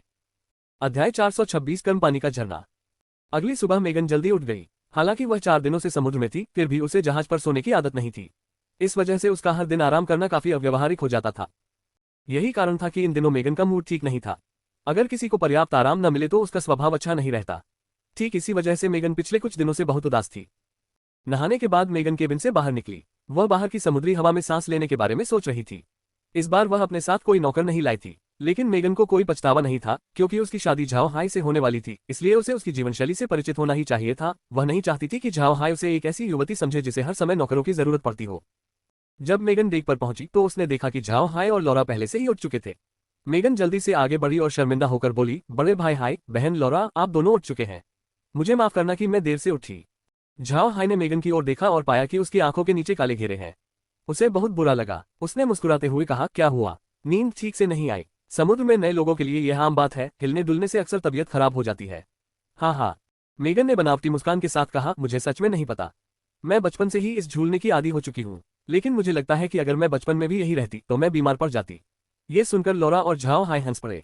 मेगन भी हंस पड़ी। हालांकि पिछले 2 दिनों में उसे काफी कठिनाइयों का सामना करना पड़ा और थोड़ी तकलीफ भी हुई, लेकिन उसने झाओ हाई के समूह से बहुत कुछ सीखा। वे मेहनती, दृढ़ निश्चयी और आशावादी थे। इसी वजह से वह आज भी मजाक कर सकती है। अब मेगन को झाओ हाई की वो बात समझ में आ गई थी जो उसे आकर्षित करती थी, वो थी उसका आशावादी स्वभाव। चाहे कुछ भी हो जाए, झाओ हाई हमेशा आशावादी रहता था। झाओ हाई की सबसे खास बात यह थी कि वो हर हाल में आगे बढ़ने की कोशिश करता था। यही बात उसे बहुत अच्छी लगती थी। मेगन के चेहरे को देखकर झाओ हाई शांत हो गया। उसने मेगन की ओर देखते हुए सख्ती से कहा, मेगन, अब जब हमारी सगाई हो गई है तो तुम भविष्य में मेरे बुढ़ा कुल की सदस्य बनोगी। इसलिए मैं तुम्हें हमारे बुढ़ा कुल का सबसे बड़ा रहस्य बताता हूँ। मुझे उम्मीद है कि तुम इस रहस्य को अपने पिता से भी छुपाकर रखोगी। क्या तुम ऐसा कर पाओगी? जब मेगन ने झाओ हाई के पहले कुछ शब्द सुने तो उसका चेहरा लाल हो गया। लेकिन जैसे ही उसने आखिरी शब्द सुने वह जम सी गई और झाओ हाई की ओर देखने लगी, लेकिन उसने तुरंत सहमति नहीं दी। वह चुपचाप झाओ हाई की बातों पर विचार कर रही थी। हाँ, अब उसकी सगाई झाओ हाई से हो चुकी थी, और भले ही उनकी शादी नहीं हुई थी, लेकिन बात तय हो चुकी थी।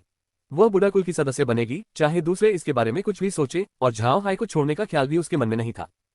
हालांकि उसे अपने माता पिता का भी ध्यान रखना था, जिससे उसके लिए मुश्किलें खड़ी हो गईं।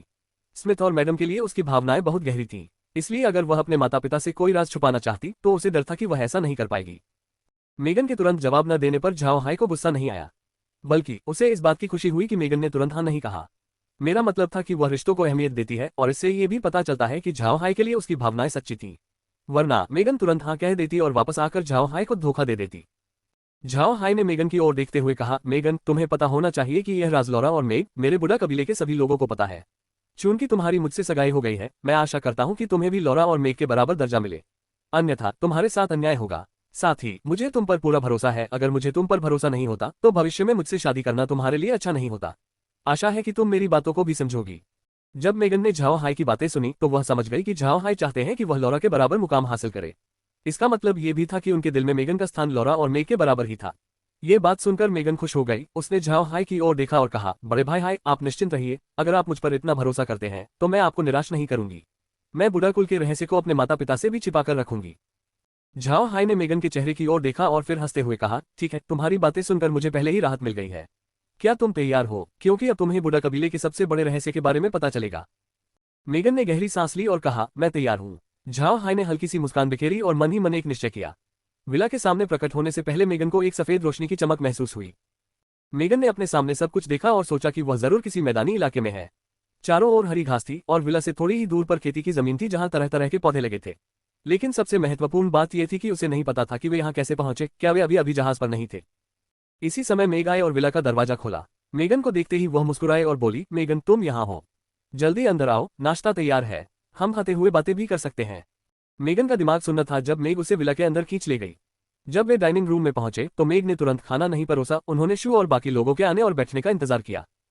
ये झाओ हाई की परंपरा थी। जब कोई विशेष अवसर नहीं होता था तो शू और अन्य लोग उसके साथ भोजन करते, मेज पर बैठकर बातें करते और एक दूसरे के प्रति स्नेह बढ़ाते। हालांकि वे रक्त शपथ के अधीन थे और झाओ हाई के साथ विश्वासघात करने की अनुमति नहीं थी, फिर भी झाओ हाई उनकी वफादारी के लिए रक्त शपथ पर निर्भर नहीं रहना चाहता था। उसे उम्मीद थी कि शू और अन्य लोग ईमानदारी से उसके लिए काम करेंगे। मेगन जब बैठी तो उसका दिमाग अभी भी धुंधला सा था, वह ये सब देखकर बहुत हैरान थी। विला तो उसके लिए ठीक था, लेकिन वहां का माहौल उसे बहुत उलझन में डाल रहा था।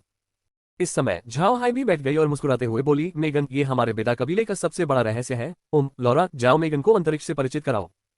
लौरा ने कोई आपत्ति नहीं जताई, वह हल्की सी मुस्कुराई और मेगन से अंतरिक्ष और उसके विभिन्न रहस्यमय गुणों के बारे में बात करने लगी। मेगन खाना खाना भूल गई क्योंकि वह लौरा की अंतरिक्ष में मौजूद अनगिनत जादुई चीजों के बारे में सुनती रही। लौरा लगभग 1 घंटे तक बोलती रही। इस समय तक झाओ हाई और बाकी लोग खाना खा चुके थे, केवल लौरा और मेगन ही नहीं खा पाई थी। जब लौरा ने अपनी बात खत्म की तो मेगन को विश्वास नहीं हुआ। उसने खिड़की से बाहर देखते हुए कहा, क्या सच में ये पूरी जगह ब्रदर हाई की थी? यहाँ ब्रदर हाई भगवान है। लौरा मुस्कुराए और बोली, बिल्कुल वैसा ही है जैसा आपने कहा, यहाँ सब कुछ भाई हाई का है। और भले ही वह यहाँ देवता हो, वह एक दयनीय देवता है। क्यों? क्योंकि उसे हर चीज के लिए अंतरिक्ष को भुगतान करना पड़ता है, साथ ही उसे अंतरिक्ष का उन्नयन भी करना पड़ता है, अन्यथा वह इसकी पूरी क्षमता का उपयोग नहीं कर पाएगा। मेगन को इसके बारे में ज्यादा कुछ समझ नहीं आया, लेकिन फिर भी उसने बुदबुदाते हुए कहा, यहाँ की हर चीज आश्चर्यजनक रूप से भाई हाई की है, कमाल है, ये बहुत ही अद्भुत है। उसका चेहरा देखकर लौरा कुछ नहीं बोली और बस हल्की सी मुस्कुराई।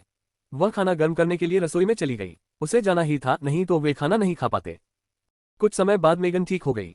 फिलहाल डाइनिंग रूम में सिर्फ वही बची थी। लौरा रसोई में व्यस्त थी जबकि झाओ हाई और बाकी लोग लिविंग रूम में थे। मेगन बैठक कक्ष में नहीं गई बल्कि रसोई में चली गई। उसने लौरा से अंतरिक्ष के बारे में अपने सवालों के जवाब मांगे। लौरा ने भी धैर्यपूर्वक उसके सभी सवालों के जवाब दिए। थोड़ी देर बाद उनका खाना तैयार हो गया, फिर दोनों खाने के लिए भोजन कक्ष में चले गए। खाना खाने के बाद वे बैठक कक्ष में गए और देखा कि झाओ हाई और बाकी लोग मॉनिटर देख रहे थे। स्क्रीन पर समुद्र की स्थिति प्रदर्शित हो रही थी। जैसे ही मॉनिटर पर अलग अलग तस्वीरें उभरने लगी, मेगन को एक बार फिर अंतरिक्ष के रहस्यों की याद आ गई। झाओ हाई ने उसकी ओर देखा और हल्की सी मुस्कान के साथ कहा, मेगन, क्या लौरा ने तुम्हें अंतरिक्ष के बारे में सब कुछ बता दिया है? मैं हमारे बुढ़ा कबीले की सबसे ताकतवर सदस्य हूँ, है ना? तुम्हें मेरी खूबियों के बारे में पता होना चाहिए, है ना? ये सब अंतरिक्ष की ही देन है। हाँ, मैं कह सकता हूँ कि अंतरिक्ष के बिना तुम मुझसे मिल ही नहीं पाती। मेगन ने झाओ हाई को सिर हिलाकर कहा, भाई हाई, निश्चिंत रहें, मैं अंतरिक्ष के बारे में किसी से भी बात नहीं करूंगी। झाओ हाई ने हल्की सी मुस्कान के साथ कहा, ठीक है, मुझे आपकी बात पर भरोसा है। मेगन, मुझे पता है कि इन दिनों तुम्हें ठीक से आराम नहीं मिल रहा है, तुम अंतरिक्ष में जाकर सो सकती हो। मैं लॉरा और मेग को तुम्हारे साथ भेज दूंगा। जहाज हमारे बिना भी चल सकता है, लेकिन फिर भी मुझे चैन नहीं आ रहा है। लॉरा ने आगे कहा, हाँ सही कहा, इन दिनों हमें भी ठीक से आराम नहीं मिला है, तो चलो यही सो जाते हैं। मेगन, चलो थोड़ा आराम कर लेते हैं। फिर उसने मेगन को खींचा और चली गई। झाओ हाई ब्लॉकहेड और बाकी लोगों को स्पेस से बाहर ले गया और लड़कियों को अकेला छोड़ दिया। महिलाएं तुरंत सोने नहीं गईं, उन्होंने पहले मेगन को अच्छे से नहलाया। स्पेस में एक गर्म पानी का कुंड था, वे वहां नहाकर आराम कर सकती थी। अंतरिक्ष का गर्म पानी का झरना विला के नीचे स्थित था, जो आयरन माउंटेन फोर्ट में जाने से पहले करेन की पूर्व प्रयोगशाला थी। चूंकि तहखाने का उपयोग नहीं होता था, इसलिए लॉरा ने काय एयर को तहखाने को गर्म पानी के कुंड में बदलने की अपनी योजना बताई। विला के नीचे एक झरना होने के कारण कुंड में बहता पानी आता था। साथ ही कुंड के लिए एक निकास भी बनाया गया था, क्योंकि तहखाने में पानी की मात्रा को नियंत्रित करना मुश्किल था। तहखाने में केवल कुछ पत्थर की मेजें और अन्य फर्नीचर ही नहीं थे, काय एयर लॉरा और अन्य लोगों के आनंद के लिए कुछ फल और शराब भी भेज सकती थी। तहखाने की तैयारी के बाद समूह ने इसकी बहुत सराहना की। इसके बाद झाओ हाई ने जगह को 2 कमरों में विभाजित करने का प्रस्ताव रखा, एक महिलाओं के लिए और दूसरा पुरुषों के लिए। 1. झाओ हाई उर्फ पुरुषों का दुश्मन। डिग्री। अध्याय 427 व्यापार। मेगन गर्म पानी के कुंड में बैठी और उसे अभूतपूर्व आराम का अनुभव हुआ। यह उसका पहला गर्म पानी का अनुभव था। स्काई वाटर सिटी एक तटीय क्षेत्र में स्थित था, वहां गर्म पानी के झरने उपलब्ध नहीं थे। गर्म पानी के झरने में भीगने से उसे बहुत अच्छा लगा, बहुत सुकून मिला। गर्म पानी के झरने में बैठकर फल खाना और शराब पीना, ये सब कुछ ऐसा था जो उसे लगता था कि सिर्फ परियां ही कर सकती हैं। अपना वाइन का गिलास लेकर एक घूंट पीने के बाद मेगन ने अपना सिर लॉरा और मेग की ओर घुमाया, जो गर्म पानी के झरने में वाइन पीते हुए आराम कर रही थी। मेगन ने नाराजगी से मुंह बनाते हुए कहा, तुम दोनों वाकई अच्छी बहनें हो, आजकल खूब मजे कर रही हो, लेकिन मुझे अभी बता रही हो। उफ। लॉरा और मेग दोनों हंस पड़ी, जिसके बाद लॉरा ने कहा, ऐसा नहीं है कि हम आपको बताना नहीं चाहती थी, बल्कि यह जगह बुरा कबीले के लिए बहुत महत्वपूर्ण है। अगर यह रहस्य दूसरों को पता चल जाता तो कबीले का आखिरी तुरुप का पत्ता भी हाथ से निकल जाता, इसलिए हमने आपको तुरंत बताने की हिम्मत नहीं की। हमने आपको इस बार सिर्फ भाई हाई के प्रस्ताव के कारण बताया है। हालांकि लॉरा भी झाओ हाई से कहना चाहती थी कि वह मेगन को अंतरिक्ष के बारे में बता दे, लेकिन उसने ऐसा नहीं कहा। चाहे कुछ भी हो, ये झाओ हाई का फैसला था। इसके अलावा उसने ये भी कहा कि मेगन की झाओ हाई के प्रति अच्छी राय बनाने के लिए, ताकि मेगन उसे दिल से स्वीकार कर ले। ये बात तो साफ थी कि लॉरा झाओ हाई के बारे में कितना सोचती थी, छोटी छोटी बातों का भी ध्यान रखती थी। ऐसा इसलिए था क्योंकि लॉरा जानती थी कि वह इस आदमी के साथ अपना पूरा जीवन बिताना चाहती है, इसलिए अगर वह उसकी सारी परेशानियां सुलझा दे तो उसे मदद मिलेगी। इसीलिए लॉरा ने इन बातों पर विचार करने का फैसला किया।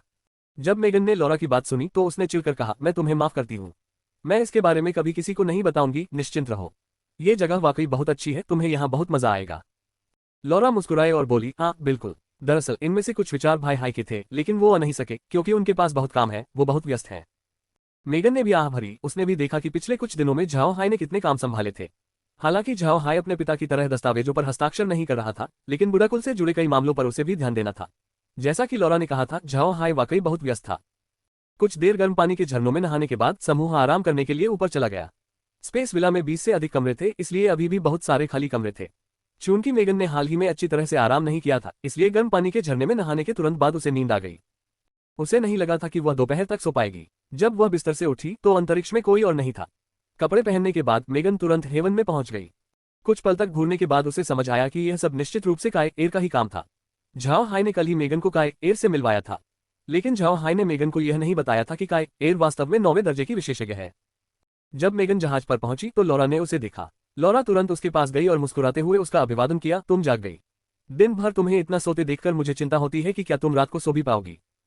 मेगन ने जीभ बाहर निकालते हुए कहा, पिछले कुछ दिनों से मेरी नींद अच्छी नहीं आई थी, इसलिए मैंने खूब आराम किया। लेकिन हैरानी की बात है कि मैं जरूरत से ज्यादा सो गई। हाँ। झाओ हाई ने हल्की सी मुस्कान के साथ कहा, हम रात में अंतरिक्ष में वापस जाकर आराम कर सकते हैं। वहां शांति है और हवा भी बहुत अच्छी है। वहां सोना बहुत आरामदायक है। मेगन ने सिर हिलाया और समुद्र के नजारे को देखा। मुस्कुराते हुए उसने कहा, अंतरिक्ष के अंदर घास को देखते हुए जहाज से समुद्र को निहारना, ये जीवनशैली बहुत अच्छी है। उसकी बातों से झाओ हाई और बाकी सब मुस्कुरा उठे। कुछ समय बाद मेगन ने झाओ हाई की ओर मुड़कर कहा, बड़े भाई हाई, हम इस यात्रा पर क्या कर रहे हैं? मुझे ऐसा क्यों दिख रहा है कि हम गहरे समुद्र की ओर जा रहे हैं? क्या आपका इरादा वहां जाने का है? झाओ हाई ने हल्की सी मुस्कान के साथ कहा, ठीक है, हम गहरे समुद्रों की ओर चलेंगे, साथ ही ऐप आइलैंड की ओर भी, हमारा वहां एक बेस है। कुछ दिन पहले जब मेगन पढ़ रही थी तो उसे ऐप आइलैंड के बारे में भी जानकारी मिली। इसलिए जब उसने झाओ हाई की बात सुनी तो वह चौंक गई और बोली, ऐप आइलैंड? क्या ये वही द्वीप नहीं है जिसका जिक्र किताब में है, जिसके चारों ओर चट्टानें हैं और शक्तिशाली जादुई जीव रहते हैं? झाओ हाई ने हल्की मुस्कान के साथ कहा, हाँ वही वानर द्वीप। हमने वहां के जादुई जानवरों को पहले ही वश में कर लिया है। उनमें से एक का नाम लिटिल जिन है, मुझे यकीन है कि आपको वह पसंद आएगा। इसके अलावा वह द्वीप ब्रेड फ्रूट से भरपूर है। मेगन को ब्रेड फ्रूट के बारे में पता था, उसने कई बार इसे खाया भी था। उसे यह नहीं पता था कि यह फल उस रहस्यमय द्वीप के अंदर उगाया जाता है। कई दिनों बाद झाओ हाय और बाकी लोग आखिरकार एप आइलैंड पहुंच गए।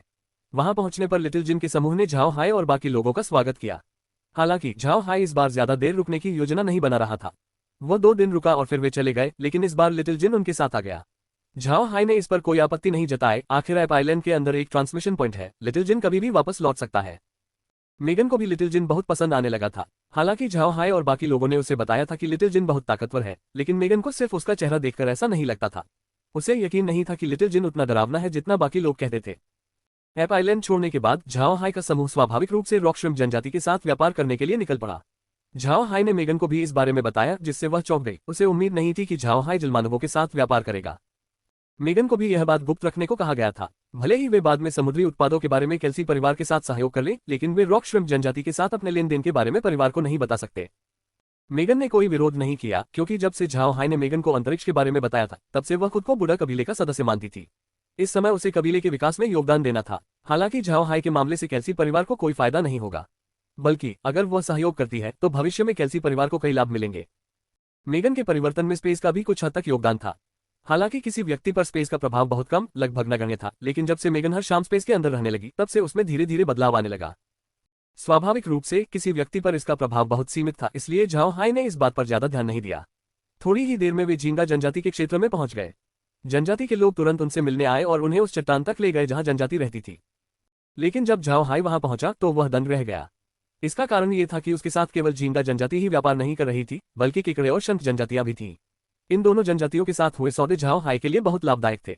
शंख जनजाति के बारे में तो कहने की आवश्यकता ही नहीं थी, क्योंकि मोती उन्हीं के पास थे। लेकिन केकड़ा जनजाति ने झाओ हाय को जादुई केकड़े भी दिए। ये केकड़े सचमुच बहुत बड़े थे। अगर उन्हें अपने पंजे फैलाकर जमीन पर रखा जाए तो उनकी लंबाई लगभग 10 मीटर होगी। कुल मिलाकर इस बार व्यापार से झाओ हाय को 100 जिन मोती, 100 मूंगे, 200 विशालकाय केकड़े, 100 विशालकाय झींगे, साथ ही विभिन्न समुद्री पौधे और अन्य जादुई जीव प्राप्त हुए। ये कहा जा सकता है कि झाओ हाय की कमाई बहुत अधिक थी। इसके अलावा लिब्बेन ने झाओ हाय को यह भी बताया कि वह अभी भी अन्य जनजातियों से संपर्क कर रहा है, ताकि पता चल सके कि कौन झाओ हाय के साथ व्यापार करना चाहता है। स्वाभाविक रूप से झाओ हाय इससे बेहद खुश हुआ और उसने झींगा जनजाति को कुछ ब्रेड फ्रूट्स और कुछ मिल्क वाइन भेंट की। वे इस शराब को कैसे पेंगे, इसकी चिंता झाओ हाय को नहीं थी। जब झाओ हाय झींगा जनजाति के इलाके को छोड़कर उतले समुद्र की ओर बढ़ा तो मेगन ने राहत की सांस ली। उसने झींगा जनजाति के क्षेत्र को देखा और झाओ हाय की ओर मुड़कर कहा, भाई हाय, क्या आपको उन झींगा और गोबर जनजाति के लोगों को देखकर डर नहीं लगता? झाओ हाय ने पहले भी झींगा जनजाति के लोगों को देखा था। अब उसने केकड़ा जनजाति के लोगों को देखा। उनका ऊपरी शरीर कुछ हद तक झींगा जनजाति के लोगों जैसा था, लेकिन उनके पास झींगा जनजाति के लोगों जितनी भुजाएं नहीं थी। केकड़े जनजाति के लोग बिल्कुल मनुष्यों जैसे थे। हालांकि उनकी आंखें सामान्य नहीं थी, क्योंकि वे अपने सिर को बाहर की ओर फैलाए हुए थे। वे अपने शरीर के चारों ओर देखने के लिए उन्हें 360 डिग्री तक घुमा सकते थे। उनकी भुजाएं मनुष्यों जैसी थी, लेकिन हाथों की जगह बड़े बड़े पंजे थे। उनके निचले शरीर में केकड़े जैसे पैर थे और उनके ऊपर बड़े बड़े कवच थे। कहा जा सकता है कि केकड़ा जनजाति के लोग दिखने में आधे मनुष्य के शरीर वाले लंबे केकड़े जैसे थे। दूसरी ओर शंख जनजाति के लोग काफी हद तक इंसानों जैसे दिखते थे, लेकिन उनकी पीठ पर पंखों जैसे 2 कवच थे। ये कवच काफी विशाल थे। शंख जनजाति के लोग अपने शरीर को मोड़कर अपने आप को उनके अंदर समा सकते थे। जब झाओ हाय ने शंख जनजाति के लोगों को देखा तो उसके मन में शंख लड़की का ख्याल आया।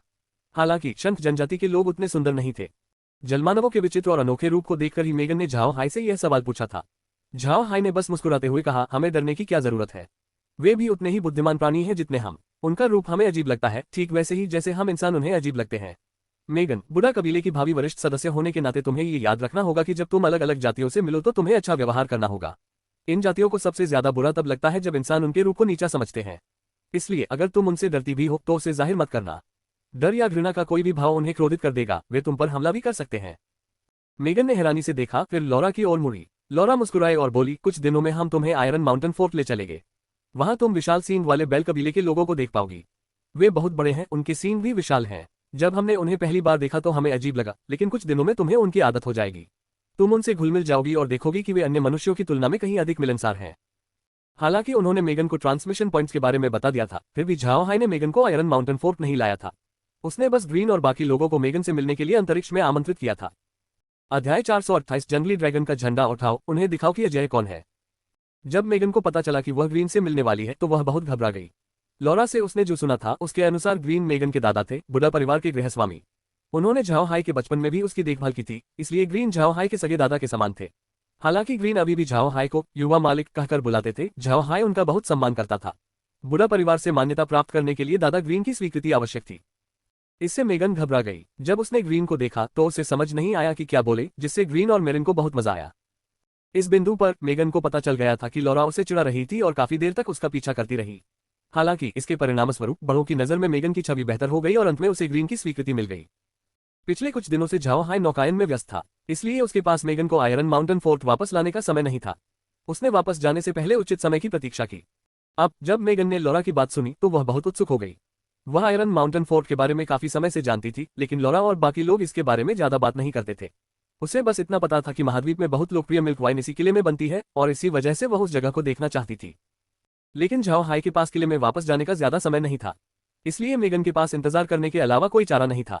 अब जब वे वापसी की यात्रा पर थे तो उनके पास काफी खाली समय था, इसलिए स्वाभाविक रूप से किले में वापस जाकर एक नजर डालने का भी यही सही समय था। मेगन अभी झाओ हाई से आयरन माउंटेन किले में ले जाने की तारीख पूछने ही वाली थी कि तभी अचानक एक बाज की आवाज सुनाई दी। झाओ हाई ने सिर घुमाकर देखा तो पाया कि यह एक ब्लड हॉक की आवाज थी, लेकिन उसे पता नहीं था कि यह कहां से आई है। इसलिए उसने तुरंत उसे नीचे बुलाया और उसके शरीर से बंधी चिट्ठी ले ली। चिट्ठी पढ़ते ही झाओ हाई का चेहरा उतर गया। लॉरा ने झाओ हाई की ओर देखा और समझ गई कि कुछ महत्वपूर्ण घटना घटी है। उसने झट से पूछा, क्या हुआ भाई हाई, क्या कोई दुर्घटना हुई है? झाओ हाई ने लॉरा को पत्र सौंप दिया, जिससे लॉरा के शांत चेहरे पर अचानक भाव बदल गए। उसने बुदबुदाते हुए कहा, ये तो आश्चर्यजनक है कि अंकल एवन 200,000 भाड़े के सैनिक, ये कैसे संभव है? क्या वे मूर्ख हैं? मेग ने लॉरा की ओर हैरानी से देखा और पूछा, सिस्टर लॉरा क्या हुआ? लॉरा ने मेग को पत्र देते हुए कहा, यह पत्र अंकल इवान का है। उन्होंने बताया है कि कासा शहर को अचानक 1 लाख भाड़े के सैनिकों ने घेर लिया है। शहर के बाहर भी 1 लाख सैनिक तैनात हैं जो परसेल परिवार की मदद के लिए आने वाली सहायता को रोक रहे हैं। फिलहाल कासा शहर को कोई सहायता नहीं मिल रही है, 5 दिनों में इस पर कब्जा कर लिया जाएगा। हालांकि मेगन ने पत्र नहीं पढ़ा था, लेकिन लॉरा की बातें सुनकर वह अवाक रह गई। भले ही वह सैन्य मामलों की विशेषज्ञ न हो, लेकिन 200,000 भाड़े के सैनिकों के बारे में सुनकर उसे स्थिति की बेतुकी सी अनुभूति हुई। क्या ये भाड़े के सैनिक पागल हैं? क्या 200,000 भाड़े के सैनिक सचमुच एक रियासत पर हमला करने के लिए इकट्ठा हो गए? ये तो कोई सैन्य कार्रवाई ही हो सकती है। मेगन ने झाओ हाई की ओर देखते हुए कहा, बड़े भाई हाई, परसेल परिवार ने किस असाधारण व्यक्ति को नाराज किया है? वरना इतने सारे भाड़े के सैनिक उन पर हमला क्यों करते? 200,000 भाड़े के सैनिक, यहाँ तक कि जो लोग सैन्य मामलों को नहीं समझते वे भी यही सोचेंगे कि ये भेस बदले हुए सैनिक हैं। झाओ हाई ने सिर हिलाते हुए कहा, यह दक्षिणी राजा बोरिस ही होना चाहिए। जब रुयेन घर लौट रही थी तब दक्षिणी राजा ने उसके खिलाफ कार्रवाई की थी, लेकिन मेरे द्वारा भेजे गए स्वॉर्डफिश जहाज ने उसे बचा लिया था। और अब जब रुयेन सुरक्षित घर लौट आए हैं तो ऐसा लगता है कि बोरिस परसेल परिवार का सफाया करना चाहता है। लॉरा ने झाओ हाई की ओर मुड़कर देखा और कहा, भाई हाई, आप क्या करना चाहते हैं? झाओ हाई ने कुछ देर सोचा और फिर कहा, हम दादा ग्रीन और चाचा स्मिथ से इस बारे में बात करेंगे। दोनों ही राजनीति के अनुभवी हैं, इस मामले में उनके पास अच्छे सुझाव होंगे। जहां तक बेड़े की बात है, उन्हें जेड वाटर सिटी की ओर जाने दो। मोएन को यह मामला संभालने दो। लॉरा ने सिर हिलाते हुए कहा, मोएन इसे संभाल लेगा, वैसे भी उसे बस इन्हें ट्रेजेबो के हवाले करना है। हमें दादा ग्रीन से सलाह जरूर लेनी चाहिए, लेकिन हाल ही में उनका बाहरी दुनिया से संपर्क बहुत कम रहा है। मुझे लगता है कि इस बार अंकल स्मिथ की राय बहुत काम आएगी। झाओ हाई ने सिर हिलाया, फिर उसने तुरंत घोस्ट स्टाफ को एक ब्लड हॉक को सौंप दिया और उसे स्काई वाटर सिटी की ओर उड़ा दिया। उसी समय उसने माँ की परिवार से प्राप्त 5 मस्तूल वाले जहाजों को जेड वाटर सिटी की ओर रवाना कर दिया। उसने व्यापार की गई वस्तुओं के साथ साथ एक एंडेड वाटर मेज को भी वहीं छोड़ दिया ताकि वह सामान को जमा दे। इसके बाद सभी लोग अंतरिक्ष में गए और आयरन माउंटेन फोर्ट लौट आए। मेगन ने कभी नहीं सोचा था कि यही वो वजह होगी जिससे उसे आयरन माउंटेन फोर्ट जाने का मौका मिलेगा। किले में पहुंचने के बाद झाओ हाई ने मेगन को अपने साथ किले का भ्रमण कराने के लिए कहा। झाओ हाई ने ग्रीन और बाकी लोगों को बैठक कक्ष में पाया, फिर उसने उन्हें इवान के मामले के बारे में बताया।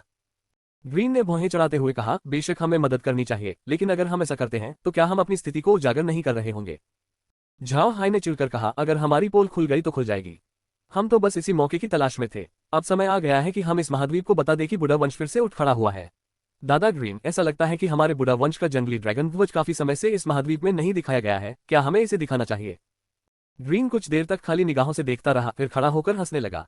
उसके शरीर से एक तीव्र घातक ऊर्जा निकली जो केवल युद्ध क्षेत्र का अनुभव कर चुके लोगों में ही हो सकती थी, जिससे कमरे का तापमान कई डिग्री कम हो गया। ग्रीन ने झाओ हाई की ओर मुड़कर कहा, युवा स्वामी, क्या आपने सचमुच फैसला कर लिया है? झाओ हाई ने सिर हिलाते हुए कहा, मैंने फैसला कर लिया है। हमारे जंगली ड्रैगन का झंडा पूरे महाद्वीप में वापस आना चाहिए। लोगों को पता चलना चाहिए कि हमारा बूढ़ा कबीला लौट आया है। ग्रीन हंसते हुए बोला, ठीक है, जंगली ड्रैगन का ध्वज विरासत में मिलना चाहिए। एक दिन ये तुम्हारे हाथों में जरूर आएगा। अब जबकि हमारे बूढ़ा कबीले की शक्ति बढ़ गई है, मुझे लगता है कि अब समय आ गया है कि युवा स्वामी इसे ग्रहण करें। युवा स्वामी, कृपया प्रतीक्षा करें, मैं इसे अभी लाता हूं। कुछ ही देर में ग्रीन एक करीने से तय किया हुआ लाल कपड़ा लेकर आ पहुंचा। जब वह बैठक कक्ष में पहुंचा तो उसने अपने हाथ खोले और झंडा दिखाया। बैनर 2 मीटर ऊंचा और 4 मीटर चौड़ा था, पूरी तरह लाल रंग का था और उस पर पंजे वाले अजगर की कढ़ाई की गई थी। यह कोई चीनी अजगर नहीं बल्कि पंखों वाला पश्चिमी अजगर था, लेकिन कढ़ाई काफी अमूर्त थी। अजगर को एक तरफ से बनाया गया था, साथ ही उसके मुंह से आग निकलती हुई दिखाई दे रही थी। हालांकि लॉरा और बाकी लोगों को जिस बात ने हैरान किया वही ये थी कि बैनर थोड़ा फटा हुआ लग रहा था। उसके बीच में एक छेद भी था, लेकिन इससे ड्रैगन की छवि को कोई नुकसान नहीं पहुंचा था, बल्कि छेद में सोने का धागा लगा हुआ था जिससे वह चमक रहा था। झाओ हाई इस ध्वज को देखकर उत्साहित हो गया। आदम से मिली यादों के आधार पर वह इस ध्वज का महत्व जानता था। यह बुढ़ा वंश के प्रथम कुलपति का युद्ध ध्वज था। ध्वज आम लाल कपड़े से बना था और उस पर साधारण पीले धागे से ड्रैगन की कढ़ाई की गई थी। हालांकि एक युद्ध के दौरान प्रथम कुलपति गंभीर रूप से घायल हो गए और ध्वज बुरी तरह क्षतिग्रस्त हो गया। प्रथम कुलपति ने ध्वज को उठाया और अपने शरीर पर लपेट लिया और उसे पहने हुए ही जीवित रहने के लिए संघर्ष किया। अंत में उन्होंने युद्ध जीत लिया और ध्वज परिवार के खून से लथपथ हो गया, जिससे उसका रंग और भी गहरा लाल हो गया। इसके बाद अक्सू साम्राज्य के सम्राट ने स्वयं किसी को अग्नि रेशम से ध्वज की मरम्मत करने और सोने के धागों से ड्रैगन का चित्र पुनः बनाने का कार्य सौंपा और फिर उसे बुढ़ा कबीले को वापस सौंप दिया। कबीले ने कई युद्धों और लड़ाइयों में लगातार इस ध्वज का उपयोग किया। भले ही कपड़ा और रेशम क्षतिग्रस्त हो रहे थे, कबीले ने ध्वज को कभी नहीं बदला। अंततः जब वे अक्सू साम्राज्य की राजधानी छोड़कर गए तो ग्रीन ने कबीले के ध्वज को छोड़कर अपनी सभी वस्तुएं बेच दी। इस ध्वज को बुढ़ा कबीले की आत्मा कहा जा सकता है। ग्रीन ने युद्ध ध्वज को देखा और झाओ हाई की ओर मुड़कर कहा, युवा स्वामी, ये ध्वज हमारे बुढ़ा वंश के सम्मान का प्रतीक है। आज मैं ये ध्वज आपको प्रदान करता हूँ। मुझे आशा है कि आप वंश के सम्मान को दिल में बसा लेंगे। और सबसे महत्वपूर्ण बात, आपको इस ध्वज को महाद्वीप के सामने लहराना होगा और सबको बताना होगा कि वास्तव में अजय कौन है। झाओ हाई को बैनर सौंपने से पहले उन्होंने ये कहा। झाओ हाई ने बैनर ग्रहण किया और गंभीरता से सिर हिलाते हुए कहा, दादाजी ग्रीन, निश्चिंत हो जाए। मैं इस बैनर की छवि को पूरे महाद्वीप के लोगों के मन में हमेशा के लिए अंकित कर दूंगा, वादा करता हूं। ग्रीन हंसा और उसी समय उसकी आंखों से आंसू बहने लगे। बुढ़ा कबीले को विस्थापित हुए 1 साल से ज्यादा समय हो गया था। विस्थापन के बाद से ही ग्रीन हमेशा से यह आशा करता रहा था कि बुढ़ा कबीले का झंडा फिर से महाद्वीप में उठेगा। अब जब यह अवसर आ गया है तो महाद्वीप को यह जानना ही होगा कि बुढ़ा कबीला वापस आ गया है। मेग और मेरिन भी चुपचाप एक तरफ आंसू बहा रही थी। सब कुछ झेलने के बाद आखिरकार झंडा झाओ हाई को सौंप दिया गया था और ऐसा करते समय वह बेहद नेक और विनम्र दिख रहे थे। झाओ हाई ने ग्रीन की ओर मुड़कर कहा, दादाजी ग्रीन, मैं अब जा रहा हूं। चूंकि बुढ़ा वंश महाद्वीप पर फिर से प्रकट होने वाला है, क्या आपके पास कोई और सलाह है? ग्रीन ने झाओ हाई की ओर देखते हुए कहा, युवा स्वामी, मुझे बस कुछ शब्द कहने हैं। आपको इस ध्वज की शक्ति और प्रतिष्ठा को व्यक्त करना होगा। आप इस ध्वज को बदनाम नहीं कर सकते। झाओ हाई ने सिर हिलाया, फिर उसने झंडे को मोड़कर अंतरिक्ष में भेज दिया। लेकिन जैसे ही युद्ध ध्वज अंतरिक्ष में पहुंचा, अचानक एक सूचना सुनाई दी। वंशानुक्रम प्रकार की विशेष वस्तु का पता चला है। ये वस्तु केवल पीढ़ी दर पीढ़ी हस्तांतरित हो सकती है। आत्मा विभाग में शामिल विशेष वस्तु श्रेणी। इस वस्तु का उपयोग युद्ध में किया जा सकता है। ये धारक से बंधी रहती है, क्षतिग्रस्त नहीं हो सकती, गिराई नहीं जा सकती। ये सैनिकों को शक्ति प्रदान कर सकती है और धारक की नेतृत्व क्षमता को बढ़ा सकती है। धारक का प्रभाव बढ़ाती है और अधीनस्थों की वफादारी बढ़ाती है। अंतरिक्ष की आक्रमण शक्ति भी बढ़ाती है। झाओ हाई चौंक गया। उसे उम्मीद नहीं थी कि बैनर इतना खास होगा। उसने तुरंत ग्रीन को इस घटनाक्रम के बारे में बताया। ये सुनकर ग्रीन हंस पड़ा, बहुत बढ़िया। ये जगह सचमुच छोटे मालिक के लिए ही बनी है। ये परिवार के अनमोल खजाने को पहचानती है। इससे छोटे मालिक को बहुत मदद मिलेगी। ठीक है, अब छोटे मालिक को जाना चाहिए। अगर आपको कभी भी किसी चीज की जरूरत हो तो हमसे संपर्क करने में संकोच न करें। झाओ हाई ने सिर हिलाया, फिर वह लॉरा और अन्य लोगों को अंतरिक्ष में वापस ले गया। मॉनिटर पर देखने के बाद उन्होंने ब्लड हॉक को स्काई वाटर सिटी की ओर तेजी से उड़ते हुए देखा। फिर वह हेवन की ओर मुड़ा और ये देखकर कि आसपास कोई अन्य जहाज नहीं है, उसने तुरंत जहाज को अंतरिक्ष में सुरक्षित कर लिया। समूह बैठक कक्ष में बैठा और स्क्रीन को ध्यान से देखने लगा। लॉरा झाओ हाई के बगल में बैठी और धीरे से बोली, भाई हाई, अगर इस बार हम बुढ़ा कबीले के युद्ध ध्वज का इस्तेमाल करें तो क्या वे लोग अपना ध्यान ब्लैक वेस्टलैंड की ओर मोड़ देंगे? अगर वे कुछ लोगों को जांच के लिए भेजे तो हम क्या करेंगे? स्क्रीन पर नजर गड़ाए झाओ हाई ने गुस्से से कहा, वे आ तो सकते हैं लेकिन वापस नहीं लौट पाएंगे। इस बार मैंने हमले के लिए 10,000 जीव छोड़ने की योजना बनाई है, लेकिन ज्यादा संख्या अच्छी नहीं होती। बाकी बचे लगभग 100,000 मरे हुए लोग ब्लैक वेस्टलैंड में ही रह जाएंगे। और काय एयर के साथ अगर वे 9वीं रैंक के सैनिक भी भेज दें तो भी वे निकल नहीं पाएंगे। लॉरा ने विरोध नहीं किया और बस फिर से पूछा, क्या 10,000 बहुत कम नहीं है? झाओ हाई ने सिर हिलाते हुए कहा, 10,000 तो बहुत बड़ी संख्या है। कई ऐसे डार्क मेज हैं जो 10,000 मरे हुए सैनिकों को युद्ध में नेतृत्व दे सकते हैं। अगर मैं इन 10,000 सैनिकों के साथ प्रभुत्व स्थापित कर लूं तो कुछ लोग हिल ही जाएंगे। लॉरा ने सिर हिलाया और फिर कहा, ठीक है, 10,000 काफी है। हम जिन पर हमला करेंगे उन्हें भी मरे हुए लोगों में बदल सकते हैं, इस तरह किसी को शक नहीं होगा। झाओ हाई ने सिर हिलाया। उसी समय Blood Hawk Sky Water City के बाहर पहुंच गया। झाओ हाई और बाकी लोग तुरंत अंतरिक्ष से बाहर निकले और घोड़ों पर सवार होकर सीधे नगर स्वामी के महल की ओर चल दिए। झाओ हाई ने पहले की तरह ही अपनी हरकतें दोहराई और स्मिथ को अपने आगमन की सूचना देने के लिए एक ब्लड हॉक भेजा। दोपहर हो चुकी थी। स्मिथ और रैंडोल्फ बैठक में झाओ हाई के बारे में बातें कर रहे थे। मेगन को गए 10 दिन हो चुके थे, अब वे चिंतित थे। इसी समय एक बाज की आवाज सुनाई दी। स्मिथ ने यह सुनकर समझ लिया कि यह जरूर ब्लड हॉक होगा। उसने तुरंत किसी को बाहर भेजा और बाज से चिट्ठी लाने को कहा। चिट्ठी पढ़ने के बाद स्मिथ ने जल्दी से फिल को बगल के दरवाजे से झाओ हाई को बुलाने के लिए भेजा। उसी समय वह भी बैठक में लौट आया और रैंडोल्फ से कहा, पिताजी, लिटिल हाई और मेगन का समूह वापस आ गया है, लेकिन इस बार लगता है कि वे किसी जरूरी काम से आए हैं। वे चिंतित लग रहे हैं। रैंडोल्फ ने अपनी भौहें सिकोड़ते हुए कहा, क्या बात हो सकती है? ठीक है, हम यहीं उनका इंतजार करेंगे। इतनी जल्दी लौटने का मतलब है कि उन्हें आपसे कुछ जरूरी बात करनी है। स्मिथ ने सिर हिलाया। उसी समय झाओ हाई का समूह बगल के प्रवेश द्वार पर पहुंचा और फिल ने उनका स्वागत करते हुए कहा, महाराज महोदया, आप इतनी जल्दी वापस आ गए। अंदर आइए, कुलपति आपका इंतजार कर रहे हैं। फिल की बातें सुनकर झाओ हाई के दिमाग में जैसे बिजली सी कड़क उठी। लेकिन चाहे कुछ भी हो जाए, उसे केल्सी परिवार के इस आदमी से मिलना ही था, इसलिए उसने कुछ नहीं कहा। हालांकि मेगन का चेहरा बदल गया। दादाजी आ गए। क्या दादाजी बड़े भाई हाई से मेरी सगाई के खिलाफ हैं? दादाजी फिल, दादाजी ने क्या कहा? फिल मुस्कुराया और बोला, युवती को चिंता करने की कोई जरूरत नहीं है। कुलपति ने आपकी सगाई के लिए सहमति दे दी है। आप नगर स्वामी और कुलपति बैठक कक्ष में प्रतीक्षा कर रहे हैं, जल्दी अंदर आ जाइए। मेगन ने अपने चेहरे के भावों को थोड़ा नरम किया। वह वास्तव में चिंतित थी कि रैंडोल्फ झाओ हाई के साथ उसकी सगाई तोड़ देगा। अध्याय 429 प्राथमिक रुचि। झाओ हाई और बाकी लोग फिल के साथ बैठक कक्ष की ओर बढ़े। उन्होंने देखा कि स्मिथ पहले से ही दरवाजे के बाहर खड़े थे, इसलिए झाओ हाई ने झुककर अभिवादन किया और कहा, अंकल स्मिथ। क्योंकि उनकी अभी तक शादी नहीं हुई थी और कुलीनवर्ग की परंपराओं को ध्यान में रखते हुए झाओ हाई फिलहाल उन्हें केवल अंकल स्मिथ कहकर ही बुला सकता है। स्मिथ ने सिर हिलाया और कहा, ठीक है, चलिए कमरे में चलते हैं और मेगन के दादाजी से मिलते हैं। मेगन जल्दी करो, तुम्हारे दादाजी कई दिनों से तुम्हारा इंतजार कर रहे हैं। मेगन ने सिर हिलाया और कमरे में दौड़ गई। फिर झाओ हाई भी स्मिथ के साथ धीरे धीरे अंदर चला गया। जब झाओ हाई बैठक कक्ष में पहुंचा तो उसने देखा कि मेगन एक बूढ़े आदमी की गोद में बैठी हुई है और बिगड़ी हुई बच्ची की तरह व्यवहार कर रही है। वह व्यक्ति काफी बुरा लग रहा था। उसके बाल कुछ हद तक सफेद थे, लेकिन बहुत करीने से संवारे हुए थे। उसका चेहरा गंभीर था और सबसे महत्वपूर्ण बात यह थी कि उसके व्यक्तित्व में एक प्रभावशाली आभा थी। स्मिथ के व्यक्तित्व से तुलना करने पर यह स्पष्ट था कि उसका रुतबा नगर स्वामी से कहीं अधिक ऊंचा था। स्मिथ ने झाओ हाई की ओर मुड़कर कहा, लिटिल हाई, ये मेगन के दादाजी हैं। झाओ हाई तुरंत आगे बढ़ा और झुककर बोला, झाओ हाई ने दादाजी कुलपति से मुलाकात की है। रैंडोल्फ ने सिर हिलाया, फिर उसने झाओ हाई की ओर देखा। झाओ हाई को इस तरह की स्थितियों का पहले से ही अनुभव था, इसलिए वह शांत भाव से वहीं खड़ा रहा और रैंडोल्फ की निगाहों का जवाब देता रहा। फिर गहरी आवाज में रैंडोल्फ ने कहा, बैठो। झाओ हाई ने बात मान ली और बैठ गया। रैंडोल्फ ने फिर कुछ नहीं कहा और बस झाओ हाई को देखता रहा। हालांकि झाओ हाई का अभी इस बारे में बात करने का मन नहीं था, इसलिए वह स्मिथ की ओर मुड़ा और बोला, अंकल स्मिथ, मुझे आज आपसे एक बात करनी है। स्मिथ ने झाओ हाई को घूरते हुए कहा, क्या बात है? फिर झाओ हाई ने स्मिथ को परसेल परिवार की स्थिति के बारे में बताया और मदद करने की इच्छा व्यक्त की। झाओ हाई की बातें सुनकर स्मिथ और रैंडोल्फ दोनों ने भौहें चढ़ा ली। झाओ हाई के बोलने के बाद स्मिथ ने उसकी ओर देखकर कहा, क्या तुम सचमुच मदद करना चाहते हो? और तुम बुढ़ा कबीले का झंडा इस्तेमाल करोगे? झाओ हाई ने सिर हिलाकर कहा, हाँ, और मैं उनकी मदद करने में सक्षम हूँ। इसके अलावा परसेल परिवार ने हमारे बुढ़ा कबीले पर कुछ कृपा दिखाई है। भले ही परसेल परिवार एक्सू साम्राज्य का एक प्रतिष्ठित कुलीन परिवार है, फिर भी उन्होंने मेरे कबीले की सहायता करना चुना। स्मिथ के बोलने का इंतजार किए बिना ही रैंडोल्फ ने अपना मुंह खोला और कहा, तुम्हें जाकर उनकी मदद करनी चाहिए। तुम अपने मरे हुओं का सही इस्तेमाल कर रहे होगे, है ना? झाओ हाई ने सिर हिलाया और रैंडोल्फ को हैरानी से देखते हुए चौंक गया। कमरे में प्रवेश करते ही उसने देखा कि रैंडोल्फ उससे कुछ नाराज था। वह जानता था कि बूढ़ा उससे बात करके खुश नहीं था, लेकिन उसे यह नहीं लगा था कि रैंडोल्फ वास्तव में उसके फैसले का समर्थन करेगा। रैंडोल्फ ने झाओ हाई को काफी देर तक घूरा नहीं। फिर उसने बोलना शुरू किया और बोला, पिछले कुछ वर्षों में महाद्वीप में कोई बड़ी लड़ाई न होने के कारण हम डार्क मेजेस को अपनी शक्ति दिखाने का शायद ही कोई मौका मिला। इससे लोग भूल गए कि हमारे पेशे के मरे हुए लोग कितने शक्तिशाली होते हैं। अगर तुम इस बार परसेल परिवार की मदद करते हो तो तुम्हें अपने मरे हुए लोगों का इस्तेमाल करना ही होगा। तुम इस मौके का फायदा उठाकर महाद्वीप को दिखा सकते हो कि युद्ध के मैदान में एक डार्क मेज कितना खौफनाक हो सकता है।